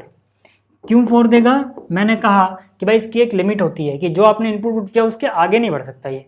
जैसे आपने यहाँ पे 5.2 पुट किया था तो ये 5.2 से आगे नहीं जाएगा, उसके पहले के इंटीजर देगा, सबसे बड़ा दे देगा। ऐसे ही जब ये 4.9 पुट करोगे तो ये 4.9 के आगे नहीं जाएगा, 4.9 के आगे नहीं जाएगा, ये 4.9 पे रुक जाएगा, उससे पहले सबसे बड़ा इंटीजर 4 मिलेगा। यहाँ तक तो आपको समझ में आता है, लेकिन अब कहानी में थोड़ा सा चेंज करते हैं। मैं कह रहा हूँ कि मेरे पास कोई नंबर है a जो इंटीजर को बिलोंग करता है सर। अब देखो कहानी में, अब मुझे बताओ इसका आंसर क्या आएगा, इसका आंसर क्या आएगा, इसका आंसर क्या आएगा, भाई इंटीजर पुट करोगे इंटीजर ही दे देगा, क्योंकि यार अगर आपने सीधा सीधा 5 ही पुट कर दिया इसको तो कहेगा यार 5 तक आया हूँ, 5 ही सबसे बड़ा इंटीजर है, 5 ही रिटर्न कर दो ना। तो अगर a इंटीजर है तो a पुट करने पे आपको a ही रिटर्न कर देगा, ये आपको समझ में आ गया होगा। यहाँ पर थोड़ी सी कंफ्यूजन होगी, खास करके इस केस में। देखो a प्लस मतलब इंटीजर से थोड़ा सा बड़ा है, इंटीजर से थोड़े से बड़े पे जाओगे तो वही इंटीजर आपको रिटर्न कर देगा, यानी अगेन a पुट कर देगा। जैसे यहाँ पर ये तो खैर बहुत ज़्यादा बड़ा हो गया, पर मान लो अगर थोड़ा सा भी बड़ा होता, 5.0000 एंड में कहीं 2 आता होगा, तब भी ये 5 से तो बड़ा ही होता, तब भी इसका आंसर वही 5 आता। यानी कि अगर ये किसी इंटीजर से हल्का सा बड़ा तो वही इंटीजर आंसर देगा, लेकिन अगर ये किसी इंटीजर से हल्का सा छोटा है तो आंसर ये उस इंटीजर से एक कम देगा। अब आपको ये केस समझ में नहीं आता कई बच्चों को, समझो जैसे ये 4.9 है, मैं कहता हूँ कि चलो यार ये 4.9 ना होके, ये 4.9 ना होके ऐसे होता 4.000, ऐसे बहुत दूर, मान लो कहीं इन्फिनिटी पे जाके भी अगर 9 या 1 कुछ भी आ रहा होता, या 1 आ रहा होता या 9 आ रहा होता, तो भी आंसर कितना देता, 4, क्योंकि ये 4 से बड़ा तो हो गया ना, 4 से बड़ा तो हो गया ना। लेकिन अब यही चीज़, ठीक है, यही चीज़ मैं क्या करता हूँ आपको ध्यान से दिखाता हूँ कि जो मैंने यहाँ पर ये लिखा, इसको क्या मैं एक और चीज़ लिख सकता हूँ, इसको क्या मैं एक और चीज़ लिख सकता हूँ कि ये इसी केस को तो डिनोट कर रहा है। ध्यान से देखना, आपको इसमें और इसमें सिमिलरिटी नजर आ जाएगी। मैंने कहा ये जो चीज़ मैं लिख रहा हूँ ना 4.00009 वो असल में 5 से हल्का सा कम है। तो लिमिट वाले केस में बोल सकता हूँ कि भाई जब x गोज टू 5 लेफ्ट से अप्रोच कर रहा हो तो ये आंसर क्या देगा 4। अब 4 कैसे आ रहा है, आप ये माइनस प्लस भूल जाओ सर, आप इस 5 को उठाओ, इस 5 में से 1 माइनस करो तो क्या आपको 4 मिल रहा है। देखो जरा ध्यान से, मजा आ जाएगा आपको समझ के ये कॉन्सेप्ट। ठीक है, अब यहाँ पे आ जाओ, मतलब जो हम यहाँ पर a नेगेटिव लिख रहे हैं, अगर a की वैल्यू 5 है तो यहाँ पे हमने 4.0000 लास्ट में कहीं 1 लिखा होगा, वही मतलब है ये। तो कहने का मतलब है जिससे हल्का सा कम है उसमें से 1 घटा के 1 कम बचता है, तो ये a हल्का सा कम है तो a-1 बचेगा। ये कॉन्सेप्ट था। अगर आपको ये कॉन्सेप्ट समझ में आ गया है सर, अगर आपको ये कॉन्सेप्ट समझ में आ गया, इसको मिटा दूं या रहने दूं? ठीक है, इसको मिटा दूं या रहने दूं? चलो इसको मिटा ही देते हैं, ठीक है, समझ में तो आ गया होगा। अगर आपको ये समझ में आ गया तो आप इसको डायरेक्ट निकाल दोगे आप। ठीक है, हमें क्या चेक करना है, सारे इंटीजर्स पे, तो हम क्या बोलेंगे, let a be any integer, let a be any integer. अब मुझे ध्यान से, ठीक है ना, बिना मैं एच वाले केस के करके दिखाता हूँ मैं। ठीक है, मुझे एक बात बताओ कि पहली बात तो मुझे लिमिट चेक करनी है, limit x goes to a negative. तो यार इसको तो कोई फर्क नहीं पड़ना, ठीक है ना। देखो ना, यहाँ पर फंक्शन क्या लगना है, जी एक्स, फंक्शन क्या लगना है, जी एक्स की वैल्यू लिख दूँ क्या, x minus greatest integer function of x. तो ये क्या आंसर देगा मुझे? अरे यार ये तो देखो सिंपल ही है, एक्स को तो कोई दिक्कत नहीं है, ए पुट करोगे, लेकिन इसको जैसे आप ए माइनस पुट करोगे ना, देखो पहली बात तो ये वाला माइनस ही रहा, जैसे आप इसको ए माइनस पुट करोगे ना, ये आंसर आपको a-1 दे देगा। समझ में आ गया ना क्यों? क्योंकि अगर मान लो ए की वैल्यू 4 या 5 हो तो 4.000 भी मैंने बोला, लास्ट में जाके कहीं कहीं, ठीक है, 1 2 3 कुछ भी आ जाए तो ये है। अब ये असलियत में क्या रिप्रेजेंट कर रहा है, 5 माइनस को, तो आंसर क्या आएगा, 5 में से 1 कम, आंसर क्या आएगा 5 माइनस 1 यानी कि 4। अब देखने का तरीका अलग है क्योंकि हम उसको ऐसे देखना पड़ेगा, यानी अगर आप अभी जो मैंने आपको समझाया था, ठीक है, अभी जो मैंने आपको समझाया था भाई, ये चीज़ ऐसे देगा आंसर। अब आपको समझ में आ जाएगा मैं क्या बोल रहा था। तो ये आंसर कितना दे रहा है 1, क्योंकि माइनस से कट जाएगा, माइनस माइनस प्लस 1। अब देखो ये हमने बिना एच के कर दिया, लेकिन इसके लिए आपको ये समझ होनी चाहिए कि ये चीज़ a-1 क्यों दे रही है। ठीक है, ऐसे ही अगर मैं इसकी राइट हैंड लिमिट चेक करूँ, ध्यान से देखना, अभी मैं दूसरे वाले तरीके से भी करके दिखाऊंगा आपको। राइट हैंड लिमिट चेक करूँ, ठीक है, राइट हैंड, तब आपको ज़्यादा अच्छे समझ आएगा। राइट हैंड लिमिट चेक करूँ तो फिर से ये हो जाएगा a, ठीक है, माइनस ये वाला माइनस ये रहा।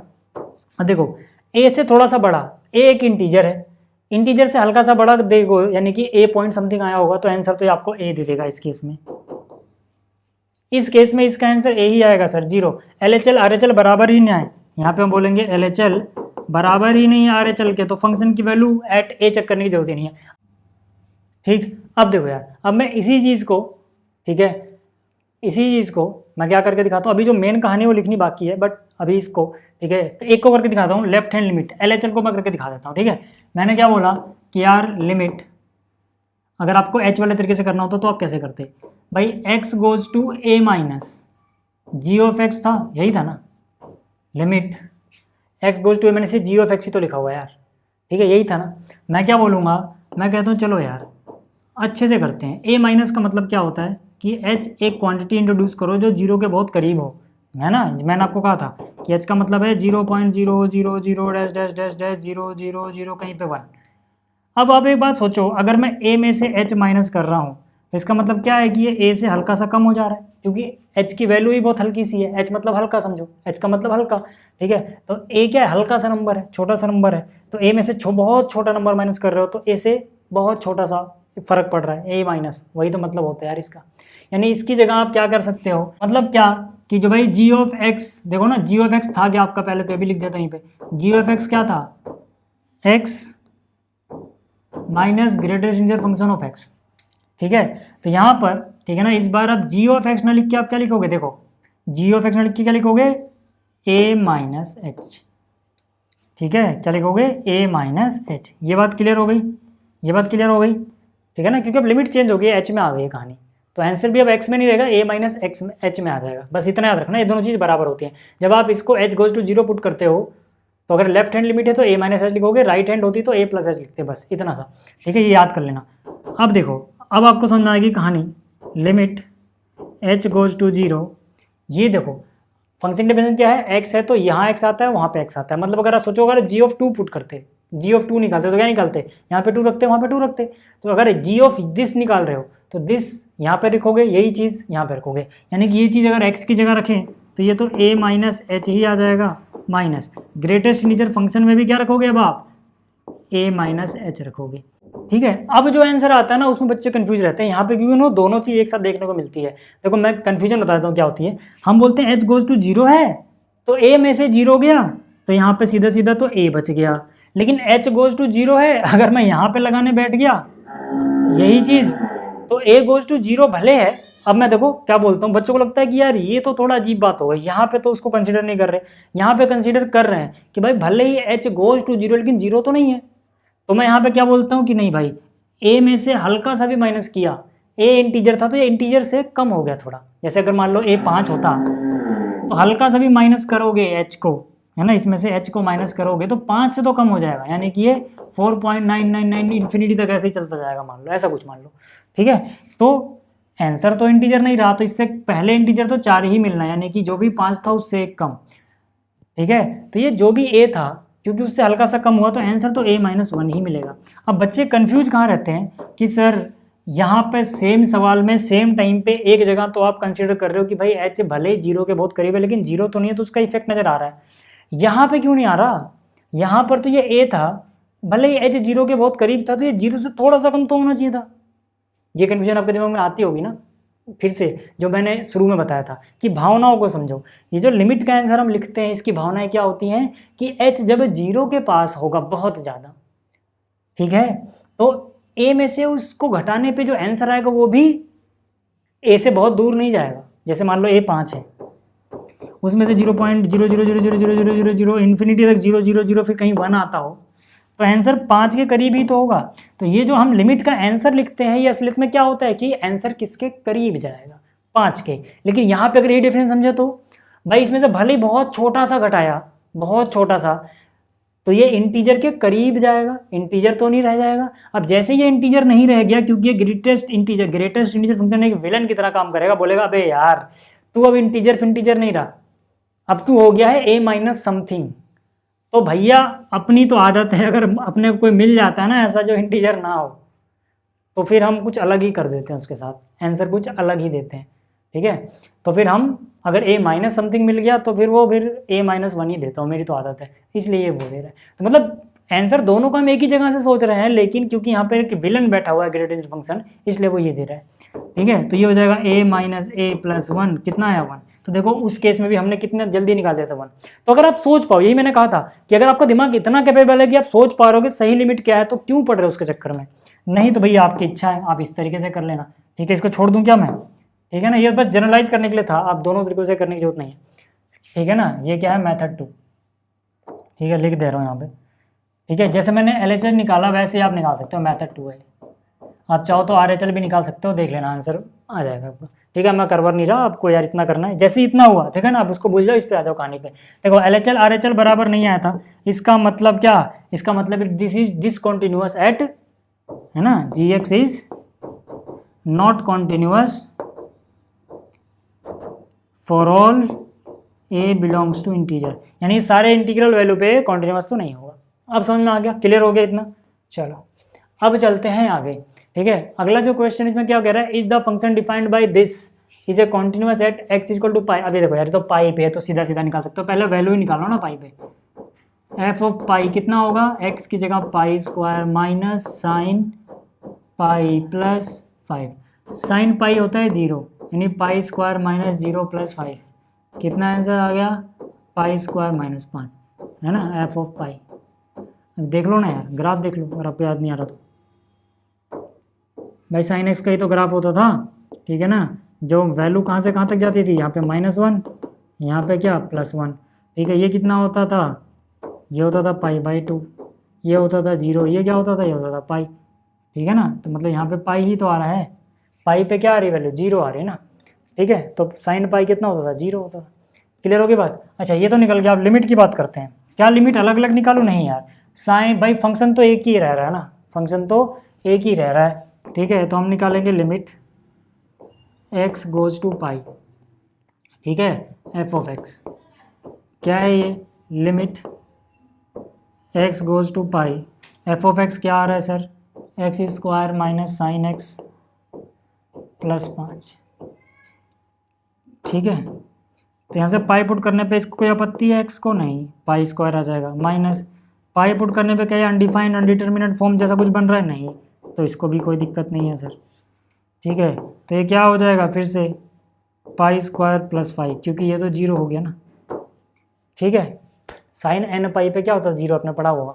ठीक है, क्लियर होगी बात। तो ये देख लो यार, तो ये भाई फंक्शन की वैल्यू आ गई, लिमिट की वैल्यू आ गई। तो हम क्या बोल रहे हैं यहाँ पे, हम यहाँ पे कह सकते हैं कि भाई limit x goes to pi f of x बराबर है, ठीक है, बराबर है एफ ऑफ पाई के। इसका मतलब क्या है, ये कॉन्टिन्यूस फंक्शन है। ठीक है, at x equal to pi. Clear हो गई बात। ठीक है, ये तो आसान सा क्वेश्चन था, क्लियर हो गया होगा। ठीक है, अब देखो, अब जो है क्वेश्चन नंबर 21। अब देखो जो क्वेश्चन नंबर 21 है, काफ़ी आसान सा क्वेश्चन है। इसमें हमसे बोला गया discuss the continuity of the following functions.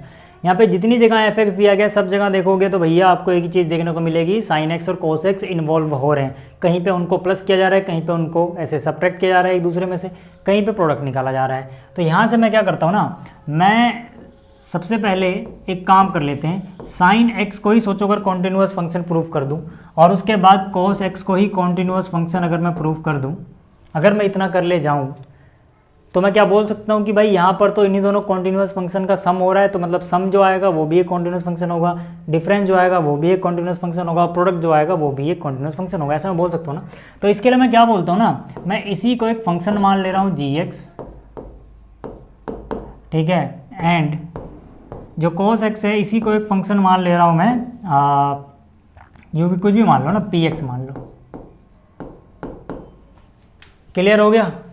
तो अब मैं क्या बोलूँगा, चलो पहले इसको ही चेक कर लेता हूँ। मैंने लिखा, ठीक है ना, for all a belongs to real number. Sir real number पे ही क्यों लिया, क्योंकि भाई साइन एक्स का जो डोमेन है वो क्या है, कोई भी रियल नंबर पुट करो कोई दिक्कत नहीं है। कोस एक्स का डोमेन क्या है, कोई भी रियल नंबर पुट करो कोई दिक्कत नहीं है। मतलब कॉन्टिन्यूटी तो डोमेन पे चेक की आती है ना, तो इनका डोमेन क्या होगा, रियल नंबर। तो मान लेते हैं ए कोई भी रियल नंबर है, तो पहले फंक्शन की वैल्यू ही निकाल लेते हैं ए पे। तो जी ऑफ ए क्या होगा, जाहिर सी बात है ये होगा साइन ए, ठीक है, ये होगा साइन ए। पहली बात क्लियर हो गई। अब लिमिट निकाल के देख लेते हैं, ठीक है, यानी कि मुझे लिमिट निकालनी पड़ेगी एक्स गोज़ टू ए, ठीक है ना, f of x, sorry F नहीं, जी ऑफ एक्स, है ना। मैंने कहा भाई आप एक काम करना ना, जब साइन वाइन वाली चीज़ है, कॉम्प्लेक्स चीज़ें आने लग जाए आपके सामने, तो आप एच में चले जाना सीधा सीधा, वहाँ से ज़्यादा अच्छा रहता है ऐसे क्वेश्चन को शो करना। बात वही है, आप ऐसे भी सोच सकते हो वैसे कि भाई ए पुट करने पे कोई दिक्कत विक्कत होनी नहीं थी, तो वही आना है आंसर यार, फंक्शन की वैल्यू तो चेंज हो नहीं रही है, बट फिर भी ठीक है, एच गोज़ टू जीरो, ठीक है, जो भी अपना जी ऑफ एक्स है उसकी जगह क्या आ जाएगा, ए प्लस एच। क्यों, मैंने आपको कहा है ना कि जब यहाँ पे x गोज़ टू ए को चेंज करोगे h गोज़ टू जीरो में, तो x की जगह क्या लिखोगे, a प्लस एच या फिर a minus h, according to left hand limit और राइट हैंड लिमिट। लेकिन यहाँ पर क्योंकि लिमिट चेंज नहीं हो रही, फंक्शन एक ही है, मतलब फंक्शन चेंज नहीं हो रहा, तो LHL RHL अलग से निकालने की जरूरत नहीं है। जहाँ पे आपको left hand limit right hand limit अलग अलग नहीं निकालनी है, वहाँ पे आप सीधा इसको सीधा a प्लस एच वाले केस को ही लेके चलो। इतनी बात क्लियर हो गई। अब जैसे ही इतना क्लियर हुआ ना सर, अब आप क्या बोलोगे कि यार ये तो आसान हो गया, मैं अलग अलग कलर से लिखता हूँ, अलग अलग लाइन, ताकि मिक्स ना हो। ठीक है, limit h goes to zero, देखो g ऑफ x क्या था, साइन x, तो g of a plus h क्या होगा, साइन x की जगह आपने रिप्लेस कर दिया a प्लस एच। ठीक है, तो यहाँ से क्या हो जाएगा sir, limit h goes to zero, sine x plus y का फॉर्मूला आपको याद होगा, sine x cos y plus cos x sine y, है ना। क्या था, साइन एक्स कोस वाई, बस एक्स की जगह ए है तो साइन ए, कोस वाई की जगह एच है, ठीक है, प्लस फिर कोस एक्स साइन वाई होता है, एक्स की जगह ए है, ठीक है, और वाई की जगह एच। इतनी बात क्लियर हो गई, ठीक है ना। इतना क्लियर हो गया क्या, इतना क्लियर हो गया, इतना क्लियर हो गया, ठीक। तो चलो अगर इतना क्लियर हो गया तो आगे बढ़ते हैं। और यहाँ पे हम क्या बोल सकते हैं, यहाँ पे हम कह सकते हैं भाई सीधा पुट कर दो ना, यहाँ पे पुट करोगे तो देखो इसको तो कोई फ़र्क नहीं पड़ना, ये तो ए है यार, है ना, तो लिमिट तो एच पे लगी हुई है, ठीक है, तो साइन ए का साइन ही रहेगा। हाँ, कोस एच क्या बन जाएगा भाई, जब ये 0 पे होगा तो cos h किसके पास होता है, cos 0 कितना होता है 1, यानी 1 के करीब होगा, तो यानी कि इसकी वैल्यू आ जाएगी 1। ठीक है, ये जो प्लस है यहाँ लगा दो। फिर cos a, देखो a पे तो डिपेंड ही नहीं कर रहा, ये तो अलग चीज़ है। cos h तो साइन 0 है ना, क्योंकि h गोज टू 0 है, तो जब a 0 को टेंड करेगा तो साइन 0 किसको टेंड करेगा भाई। ठीक है, साइन h जब h 0 को टेंड करेगा तो ये किसको, साइन 0 0 ही होता है। तो यार वो तो 0 हो गया, ये 1 करके ही आ जाना है, यानी कि ये सीधा सीधा आंसर साइन ऑफ a आ जाना है, मतलब साइन a आ जाना है। ठीक है, तो यहाँ से आप क्या देख पा रहे हो कि यार जो अपने पास लिमिट थी, limit x goes to a f x, वो इतनी आ गई, और फंक्शन भी a पे यही वैल्यू दे रहा है, तो दोनों चीज़ें बराबर हो गई है ना। इसको 1 बोला, इसको 2 बोल दो, फ्रॉम 1 and 2 बोल सकते हो, फ्रॉम 1 and 2 है ना, फ्रॉम 1 and 2 कि भाई जो लिमिट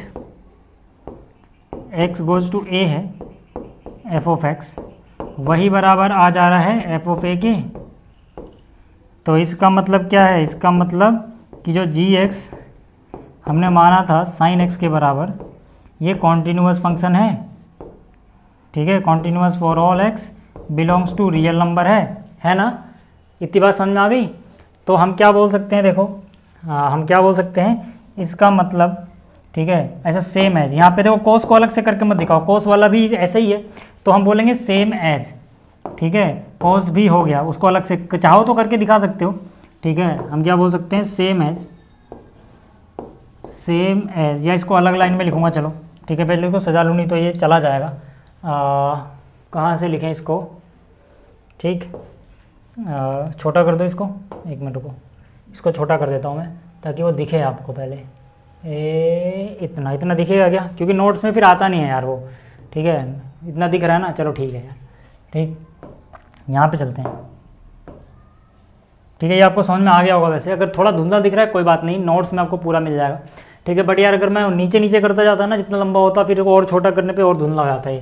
ठीक है, जैसे इतना हुआ, हम बोल सकते हैं same as, same as, same as जो पी एक्स था अपना कॉस एक्स।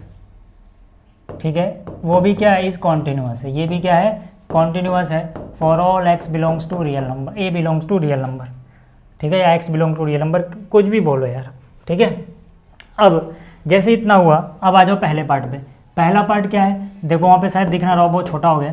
तो पहला पार्ट है f x equal to sine x plus cos x, यही था ना, sine x plus cos x. ठीक है, तो हम बोलेंगे कि हमने अभी प्रूफ किया कि ये कॉन्टीन्यूअस है, ये भी कॉन्टीन्यूअस है ना। मतलब हमने क्या प्रूफ किया कि भाई जी एक्स यानी साइन एक्स कॉन्टीन्यूअस है। ठीक है, तो ये क्या हो गया, कॉन्टीन्यूअस फंक्शन है। अभी हमने प्रूफ किया कि ये, या फिर ऐसे लिख लो ना, f x is sum of two continuous function. इसका मतलब f of x is sum of two continuous functions, है ना, कॉन्टीन्यूअस फंक्शन। देखो इसको भी हमने कॉन्टीन्यूअस दिखा दिया, इसको भी कॉन्टीन्यूअस दिखा दिया, यहाँ पे आप देख लो। ठीक है, इसका मतलब क्या है, इसका मतलब f of x is also continuous for all x belongs to real number. समझ में आ गई पहली बात। ऐसे ही दूसरे केस में भी कह सकते हो यार। दूसरे केस में एफ ऑफ एक्स क्या है, एफ ऑफ एक्स है sine x minus cos x. देख लो एक बार, sine x minus cos x, यही तो है दूसरे केस में। हो सकता है दिख ना रहा हो, बहुत छोटा हो गया होगा, बट ठीक है, बट हो गई यही। ठीक है, तो जैसे इतना है तो वो भी वैसे ही हो जाएगा। यहाँ पे डिफरेंस लिखना बस, मतलब क्या कि हम यही चीज़ कॉपी कर लेंगे। ठीक है, हम यही, अच्छा ये नहीं, सॉरी मिटा दिया मैंने, इससे सेलेक्ट करना है। ठीक है, हम यही चीज़ कॉपी कर लेंगे और क्या बोलेंगे कि भाई इसके लिए भी ये कॉन्टीन्यूस होगा, बस यहाँ सम की जगह क्या आ जाएगा, डिफरेंस आ जाएगा, है ना। यहाँ पे क्या है, डिफरेंस। ठीक है भाई, ये डिफरेंस है दो कॉन्टीन्यूस फंक्शन का, इसलिए ऐसा हो जाएगा। प्रोडक्ट वाले में क्या करोगे, वहाँ पे लिख दोगे product of two continuous function है, इसलिए वो भी हो जाएगा। क्लियर हो रही है बात, तो वो भी कर दूँ क्या, चलो वो भी कर देता हूँ। ठीक है, तीसरे में क्या बोलोगे, थर्ड पार्ट में एफ ऑफ एक्स क्या है, ये sine x into cos x, यही है ना, देख लो चाहे। तो यहाँ पे हम क्या बोलेंगे, वही चीज़ यार। ठीक है, कि ये प्रोडक्ट है। ठीक है, ये क्या है, प्रोडक्ट है दो कॉन्टीन्यूअस फंक्शन का। तो यहाँ लिख दो यार, ठीक है, बस डिफरेंस की जगह क्या लिख देना, डिफरेंस की जगह यहाँ प्रोडक्ट लिख देना। ठीक है, एक तरीका तो ये था। और वैसे भी आप चाहो ना तो ये जैसे हमने इसको किया वैसे ही पूरे को ही कर सकते थे लिमिट चेक, ठीक है, तब भी जाता। खैर आपको जो भी आसान लगे उससे आप कर लेना, ठीक है। अच्छा ये वाला है नहीं तो इसको डिलीट कर देते हैं, ठीक है, यहाँ पे कुछ नहीं है, डिलीट, ठीक है। अच्छा फिर से आ गया, हाँ ठीक है, 22वें पे आ गया, ठीक है। अब 22वां देखो यार, इसमें क्या करें, discuss the continuity of this this this. तो यार इसको भी देखो वैसे ही करोगे, है ना। सॉल्यूशन नंबर अगर हम 22 की बात करें, सॉल्यूशन नंबर 21, तो सबसे पहले क्या करो, साइन और कॉस को, ठीक है ना, कॉन्टिन्यूस दिखा दो। क्यों? क्योंकि आपको कॉन्टिन्यूटी दिखानी है, मतलब डिस्कस करनी है कोसाइन, ठीक है। कोसाइन मतलब क्या होता है, कॉस एक्स। कोसेकेंड, कोसेकेंड का मतलब क्या होता है, कॉसेक एक्स। सेकेंड का मतलब क्या है, सेक एक्स की बात कर रहे हैं। और कोटेंजेंट मतलब क्या, कॉट की बात कर रहे हैं। इनको हमें, इनकी हमें कॉन्टिन्यूटी डिस्कस करनी है। तो कैसे करोगे यार, ठीक है, हम क्या बोलेंगे, हम पहले कोस की बात कर लेते हैं। देखो कोस को कैसे दिखाओगे, पिछली बार साइन का दिखा दिया ना, वैसे ही कोस का होगा। देखो मैं क्या बोलूँगा, चलो मान लेते हैं कि जी एक्स बराबर है कोस एक्स, ठीक है, मान लिया, ठीक है। तो अब सीधा सीधा लिख दूँ लिमिट, ठीक है, या फिर किस पे चेक करें पहले वो देखो, ठीक है। मैंने कहा for all a belongs to real number, ठीक है। जी एक्स इतना है तो मैंने कहा limit x goes to a f of x बराबर, असलियत में ये होता है limit h goes to 0 f of x की जगह अब क्या आ जाएगा, ए प्लस एच। अब क्योंकि इसकी अलग अलग डेफिनेशन नहीं है इसलिए हम लेफ्ट हैंड राइट हैंड नहीं निकालेंगे, ठीक है। कितने के बराबर आएगा, देखो ये, देखो ये हो जाएगा limit h goes to 0 cos x था उसकी जगह आ जाएगा ए प्लस एच। तो यहाँ पे क्या हो जाएगा, ये हो जाएगा limit h goes to 0 cos a cos h minus sine a sine h. यही होता है ना भाई कोस का फॉर्मूला। भाई कोस एक्स प्लस वाई क्या होता है, cos x cos y minus sine x sine y. Cos एक तरफ साइन एक तरफ, एक्स वाई लगा दो, ठीक है। अब यहाँ पे अगर आप पुट करोगे लिमिट ना, तो देखो यार ये तो हो जाएगा कॉस ए, ये हो जाएगा कॉस 0 1, कॉस 0 1, तो 1 से मल्टीप्लाई करोगे आ जाएगा। यहाँ पे साइन ए का साइन ए रहेगा, साइन ए 0 हो जाएगा तो 0 पूरा 0 भूल जाओ, ये आ गया। यानी कि यहाँ पर limit x goes to a f x कितना आ गया, ठीक है। एफ एक्स लिख दिया क्या, जी एक्स होना चाहिए यहाँ पे, क्योंकि मैंने उसको जी एक्स माना है, ठीक है। यहाँ पे क्या माना है, जी एक्स माना है ना, देखो बस ये गलती मत करना, जी एक्स माना है तो जी एक्स ही लिखना है यार, ठीक है। तो ये हो गया जी एक्स, ठीक है। तो यानी कि ये तो कौन, अब देखो अच्छा एक और चीज़, जी ऑफ ए भी निकाल लेते हैं। जी ऑफ ए, देखो जी ऑफ एक्स क्या है, कोस एक्स, तो जी ऑफ ए क्या हो जाएगा, कोस ए। तो आप देख पा रहे होगे दोनों चीज़ें बराबर आई हैं, दोनों चीज़ें बराबर आई हैं। यानी कि यहाँ पे मैं कह सकता हूँ, यहाँ पे मैं कह सकता हूँ कि जो लिमिट आई है एक्स गोज़ टू ए पे जी एक्स, वो बराबर है जी ऑफ ए, किसके बराबर है, ये कॉस ए के, ठीक है। इसका मतलब है कि ये कॉन्टीन्यूअस है। इसका मतलब क्या है कि कॉन्टीन्यूअस है for all a belongs to या x belong to real number, ठीक है ना। इसका मतलब क्या है कि कॉस एक्स है ना, जगह थोड़ी बना लेंगे यार, घिच-पिच ज़्यादा हो गया, तो इसको अच्छे से लिखता हूँ मैं, रुक जाओ, इसको हटाओ, थोड़ी जगह बना ही लेते हैं,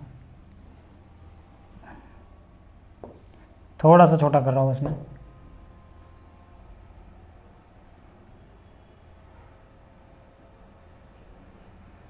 ठीक है। तो मैं क्या लिखूँगा, इसका मतलब क्या है कि जो cos x है is continuous for all x belong to real number. cos x आ गया, ठीक है। अच्छा साइन की हमें बाद में ज़रूरत पड़ेगी, तो यहाँ पे लिख देना सेम एज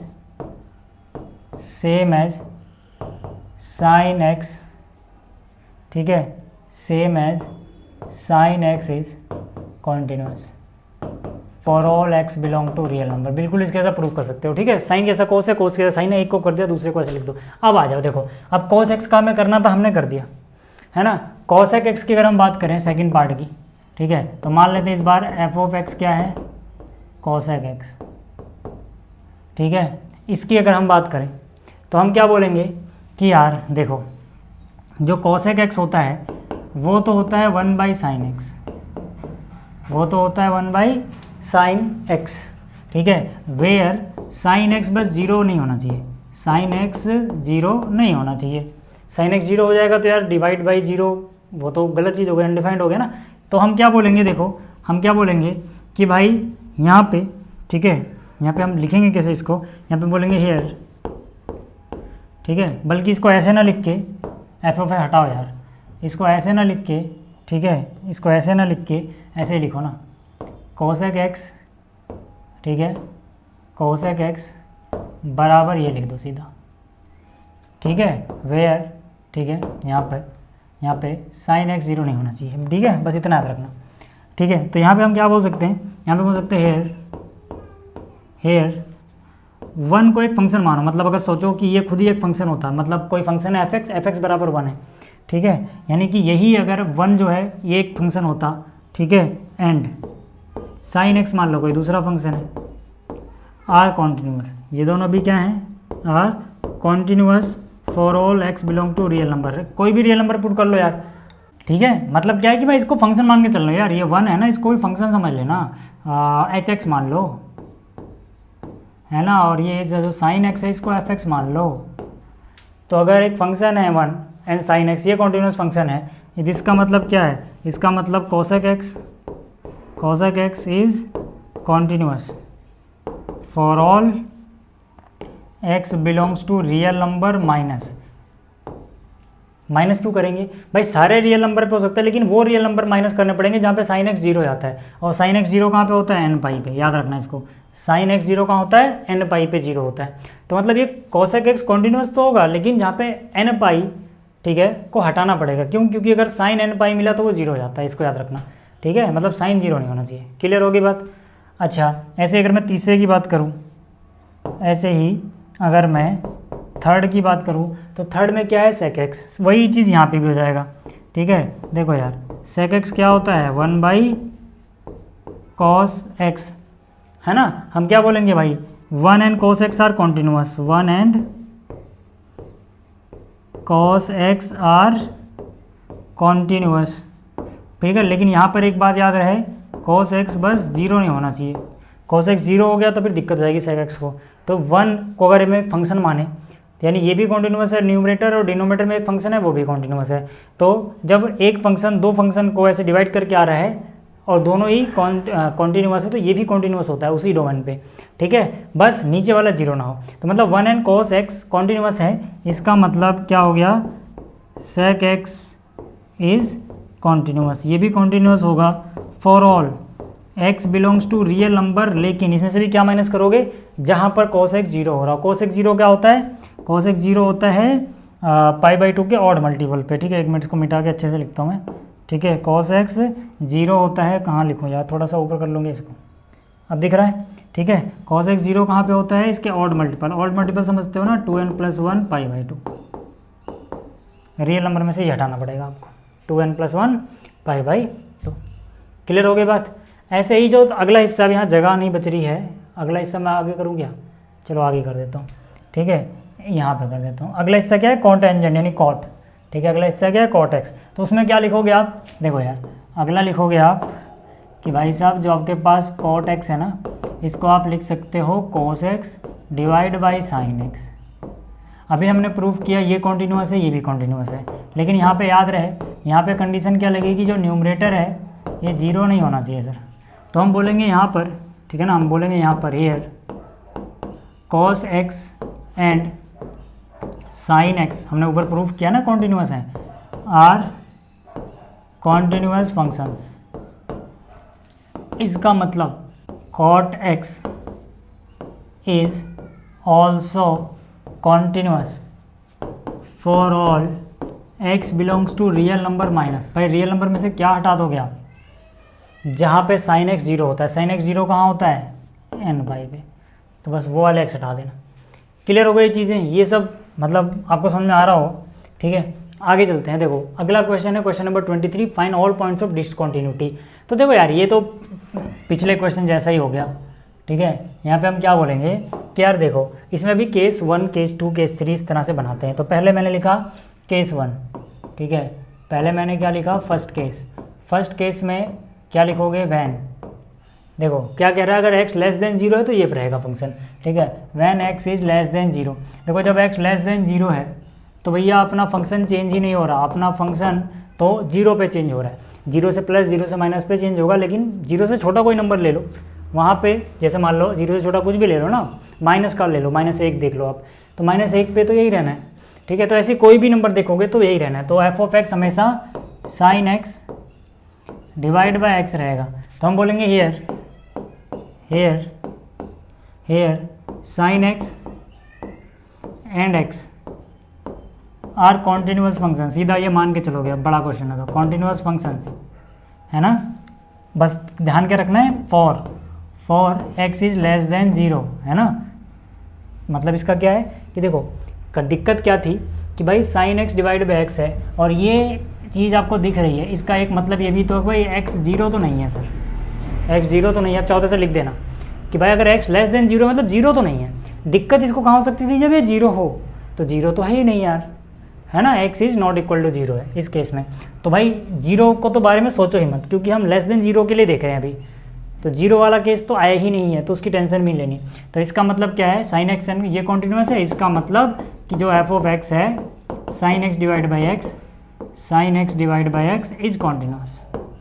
ये क्या होगा, ये भी कॉन्टिन्यूस होगा फॉर ऑल एक्स। अभी हमें सिर्फ इतने के लिए देखना है, इक्वल टू 0 वाला केस अभी नहीं आया, ठीक है। केस 1 समझ में आ गया। केस 2 की अगर मैं बात करूँ सर, केस 2 या सेकंड केस में हम लेते हैं वैन, ठीक है। When x is greater than 1, अगर x 1 से बड़ा है तो फिर क्या केस लग रहा है, f of x is equal to x plus 1। अब आपको पता है कि ये एक पॉलिनोमियल फंक्शन है, पॉलिनोमियल फंक्शन होगा, इसका मतलब ये कॉन्टिन्यूस होगा for all x greater than 1 के लिए चेक कर रहे हैं अभी हम, ठीक है। तो जितने पे चेक करो उतने पे रहो, फालतू मत बढ़ो आगे। अच्छा अब कहानी में आता है ट्विस्ट, क्योंकि यार ये 2 केसेस तो ठीक है ना। केस 3 मतलब क्या, एट वाला case, at x equal to 0, ठीक है। अच्छा 1 नहीं था, 0 था सर, ठीक है। ये ग्रेटर देन 1 नहीं है, 0 है, ठीक है ना वैन, हाँ ठीक है, ये 0 है। क्लियर होगी बात। तो अब यहाँ पे आ जाओ, ठीक, अब यहाँ पे आ जाओ। मैंने क्या लिखा, अब तो मुझे लिमिट निकालनी ही पड़ेगी भाई, अब तो मुझे लिमिट निकालनी ही पड़ेगी। क्यों निकालनी पड़ेगी लिमिट, क्योंकि मेरे को साफ साफ क्या दिख रहा है कि यहाँ पे 0 से हल्का सा पीछे जाएंगे कुछ और मिलेगा, हल्का सा आगे जाएंगे कुछ और मिलेगा, ठीक है। तो मतलब limit x goes to 0 negative, 0 negative पे जाओगे, यानी 0 से थोड़ा सा भी छोटा, 0 से थोड़ा भी छोटा जाओगे यहाँ पहुँच जाओगे, ठीक है। यानी कि sine x divide by x, ये तो बड़ा फेमस सा फॉर्मूला है जो आपने क्लास 11 में पढ़ा था, है ना। Limit x goes to 0 sine x by x क्या होता है, 1 होता है, ठीक है। ये फॉर्मूला है डायरेक्ट, है ना, जो आपने क्लास 11 में पढ़ा हुआ है लिमिट का, चेक कर लेना अगर आपको याद नहीं आ रहा हो तो। Limit x goes to 0, 0 negative formula एक तरह से लगता है, ठीक है। ये बात समझ में आ गई। अच्छा अब इसके बाद, ठीक है, इसके बाद मुझे f ऑफ a यानी कि 0 भी चेक करना पड़ेगा, f ऑफ 0 भी चेक करना पड़ेगा। अच्छा राइट हैंड लिमिट नहीं निकाली ना अभी, राइट हैंड लिमिट भी निकाल देते हैं, ठीक है। Limit x goes to 0 plus पे फंक्शन की क्या वैल्यू है, देखो यार 0 प्लस मतलब 0 से बड़ा, तो क्या मिलेगा, x प्लस 1 मिलेगा। तो फिर से कितना आंसर आ जाएगा, 0 पुट करोगे तो 1 ही आ जाएगा, है ना। मैं एफ ऑफ एक्स नहीं लिख रहा है तो उसकी वैल्यू पुट कर दे रहा हूँ सीधा, ठीक है, 1 आ जाएगा। अच्छा एफ ऑफ 0 चेक करते हैं, एफ ऑफ 0 मतलब क्या, देखो एफ ऑफ एक्स की वैल्यू क्या है यहाँ पर एफ ऑफ एक्स की वैल्यू क्या है पता है ना भाई। एफ ऑफ एक्स कौन सा लोगे यहाँ पे, ये वाला कि ये वाला, 1 है भाई, एट एक्स इक्वल टू 0 है, तो 0 पे 0 के बराबर तो यही है ना, x प्लस 1, ठीक है, ये x प्लस 1 है। अब एफ ऑफ 0 निकालो तो 0 प्लस 1 यानी कि 1 ही आएगा। तो आप देखोगे left hand limit right hand limit और ये बराबर आ गया, है ना। अब जगह इतनी है नहीं पर फिर भी लिख देता हूँ। तो मैं क्या बोलूँगा कि भाई यहाँ पे, ठीक है, यहाँ पे limit x goes to 0 minus बोलो जाए आप, या फिर ये पे सीधा ही लिख दूँ ना, LHL RHL, इतना लंबा कौन लिखे, टाइम बचाना है। LHL बराबर RHL बराबर f(0) है, इसका मतलब कॉन्टिन्यूस एट x = 0। अब फ्रॉम ऑल केसेस देखो, अब अगर आप देखो चाहे आप ये वाला केस ले रहे हो जिसमें 1 से बड़ा था, छोटा था या 1 के बराबर है, सभी में कॉन्टिन्यूस आता है। इसका मतलब ठीक है, इसका मतलब f(x) is continuous everywhere. Everywhere मतलब नो पॉइंट ऑफ डिसकॉन्टिन्यूटी, ठीक है, कहीं पर भी डिसकॉन्टिन्यूस नहीं है, आप ये भी लिख सकते हो, या फिर फंक्शन इज कॉन्टिन्यूस एवरीवेयर है, ऐसे भी लिख सकते हो, आपकी इच्छा आप कैसे लिखना चाहो, ठीक है। 23 समझ में आ गया। बात करते हैं 24 की। हो सकता है इस क्वेश्चन ने आप में से कुछ बच्चों को परेशान किया हो, बट आज के बाद नहीं करेगा, ठीक है, क्योंकि मैं सॉल्यूशन इसका बहुत ही समझने लायक तरीके से कराऊंगा, जिसमें आपको समझ में आ जाएगा, ठीक है। सॉल्यूशन नंबर 24, देखो यार क्या बोल रहा है, determine this is a continuous function. क्या ये कॉन्टिन्यूस फंक्शन है? चलो भाई चेक कर लेते हैं। तो फिर से वही केस यार, ठीक है, मैंने कहा केस 1। देखो इसमें क्या अलग अलग केस 3 बनाने की जरूरत है? नहीं यार, 2 ही केस में काम चल रहा है। केस 1 में सीधा लिख लो ना, x is not equal to 0 जब है, मतलब इसमें दोनों इंक्लूडेड हो गया। x लेस देन 0 हो तब भी चलेगा, देखो ना x लेस देन 0 है ना कि 1 है, वो 0 है तब भी चलेगा, x ग्रेटर देन 0 हो तब भी चलेगा। भाई सीधी सी बात है, चाहे आप x को 0 से छोटा लोगे उस केस में भी आप बोल सकते हो x 0 के बराबर तो नहीं है, बड़ा आप सोच रहे हो तब भी आप कह सकते हो भाई बड़ा मतलब बराबर तो नहीं है, ठीक है। तो दोनों केस में फंक्शन नहीं रहना है सर, है ना।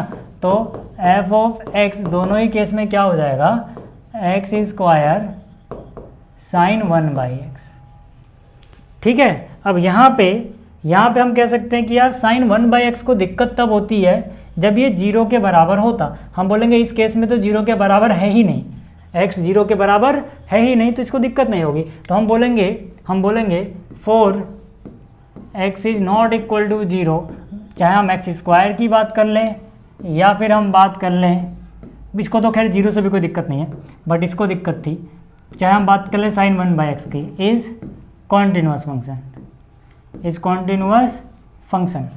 भाई अलग अलग देखो ना, मैं सिर्फ इसकी बात करूं, ये भी कॉन्टिन्यूस है, ठीक है, और मैं सिर्फ इसकी बात करूं, ये भी कॉन्टिन्यूस है, क्योंकि 0 पे दिक्कत थी, 0 है ही नहीं वाली इस केस में भी, हम इस केस की बात कर रहे हैं।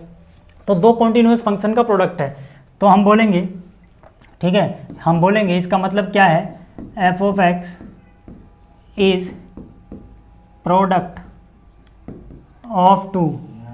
Of two continuous function. इसका मतलब क्या है, f(x) इज कॉन्टिन्यूस।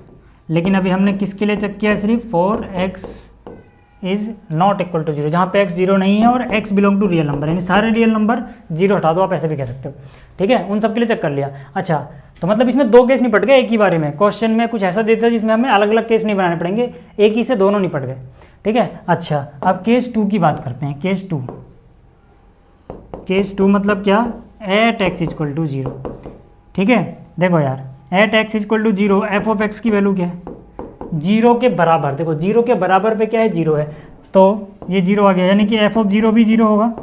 हमने f(0) तो निकाल दिया। अब अगर इस पर कॉन्टिन्यूटी चेक करनी है तो लिमिट और निकाल दो।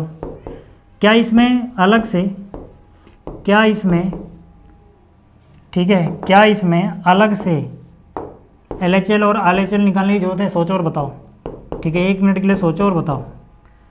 नहीं है, ठीक है। देखो limit x goes to 0, x² sin 1+x, क्या इसमें अलग अलग लिमिट निकालने की ज़रूरत है? LHL RHL नहीं है। क्यों नहीं है सर?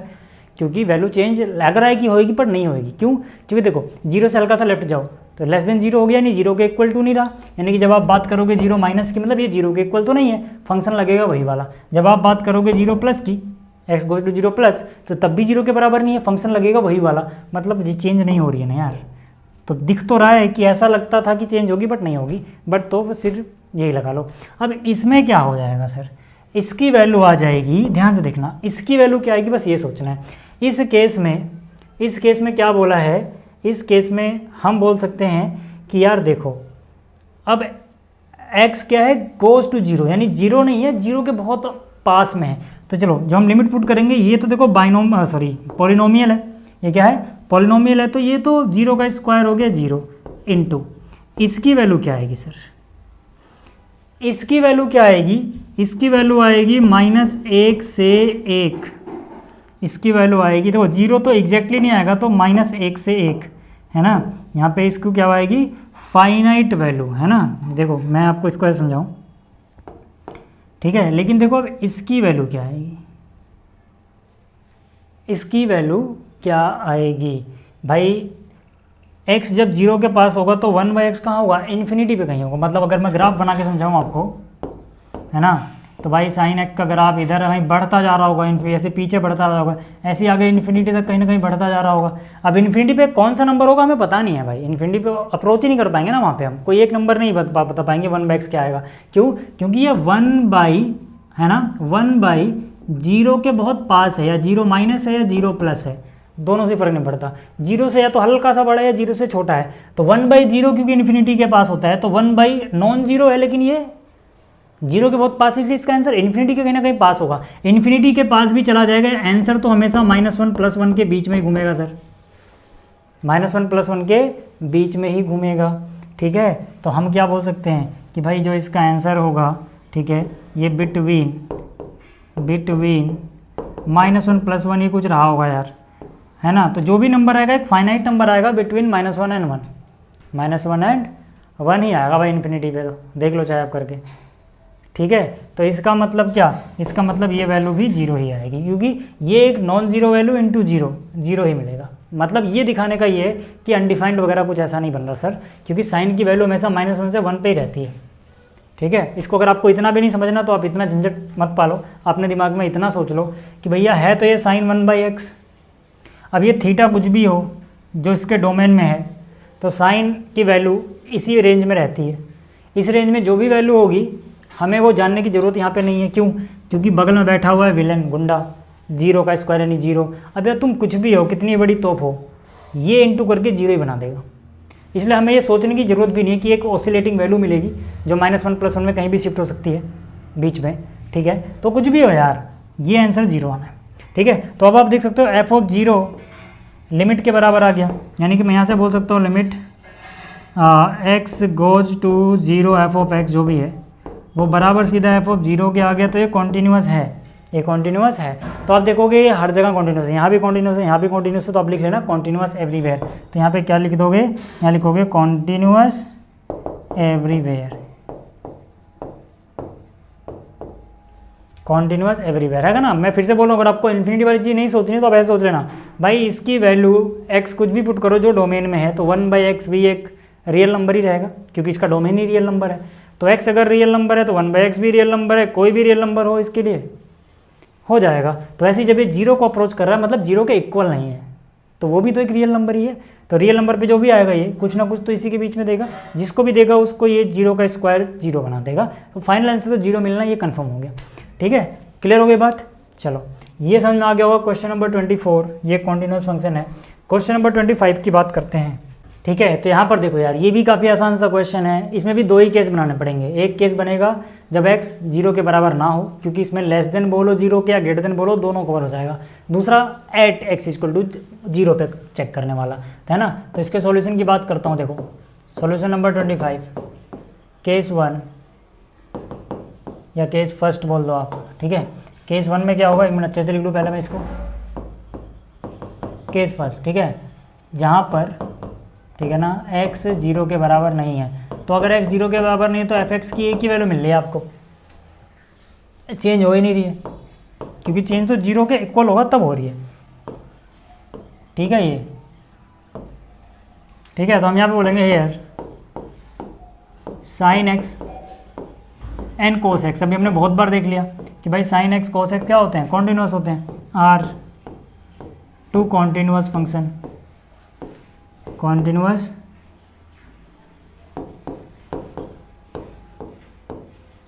फंक्शंस। इसका मतलब देयर डिफरेंस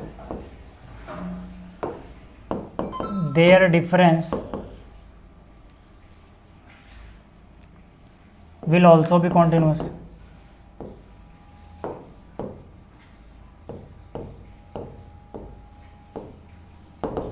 ठीक है, यानी कि एफ ऑफ एक्स जो है इज़ कॉन्टिन्यूस, क्योंकि एफ ऑफ एक्स इनका डिफरेंस ही तो है, ठीक है ना, इज़ कॉन्टिन्यूस फॉर ऑल।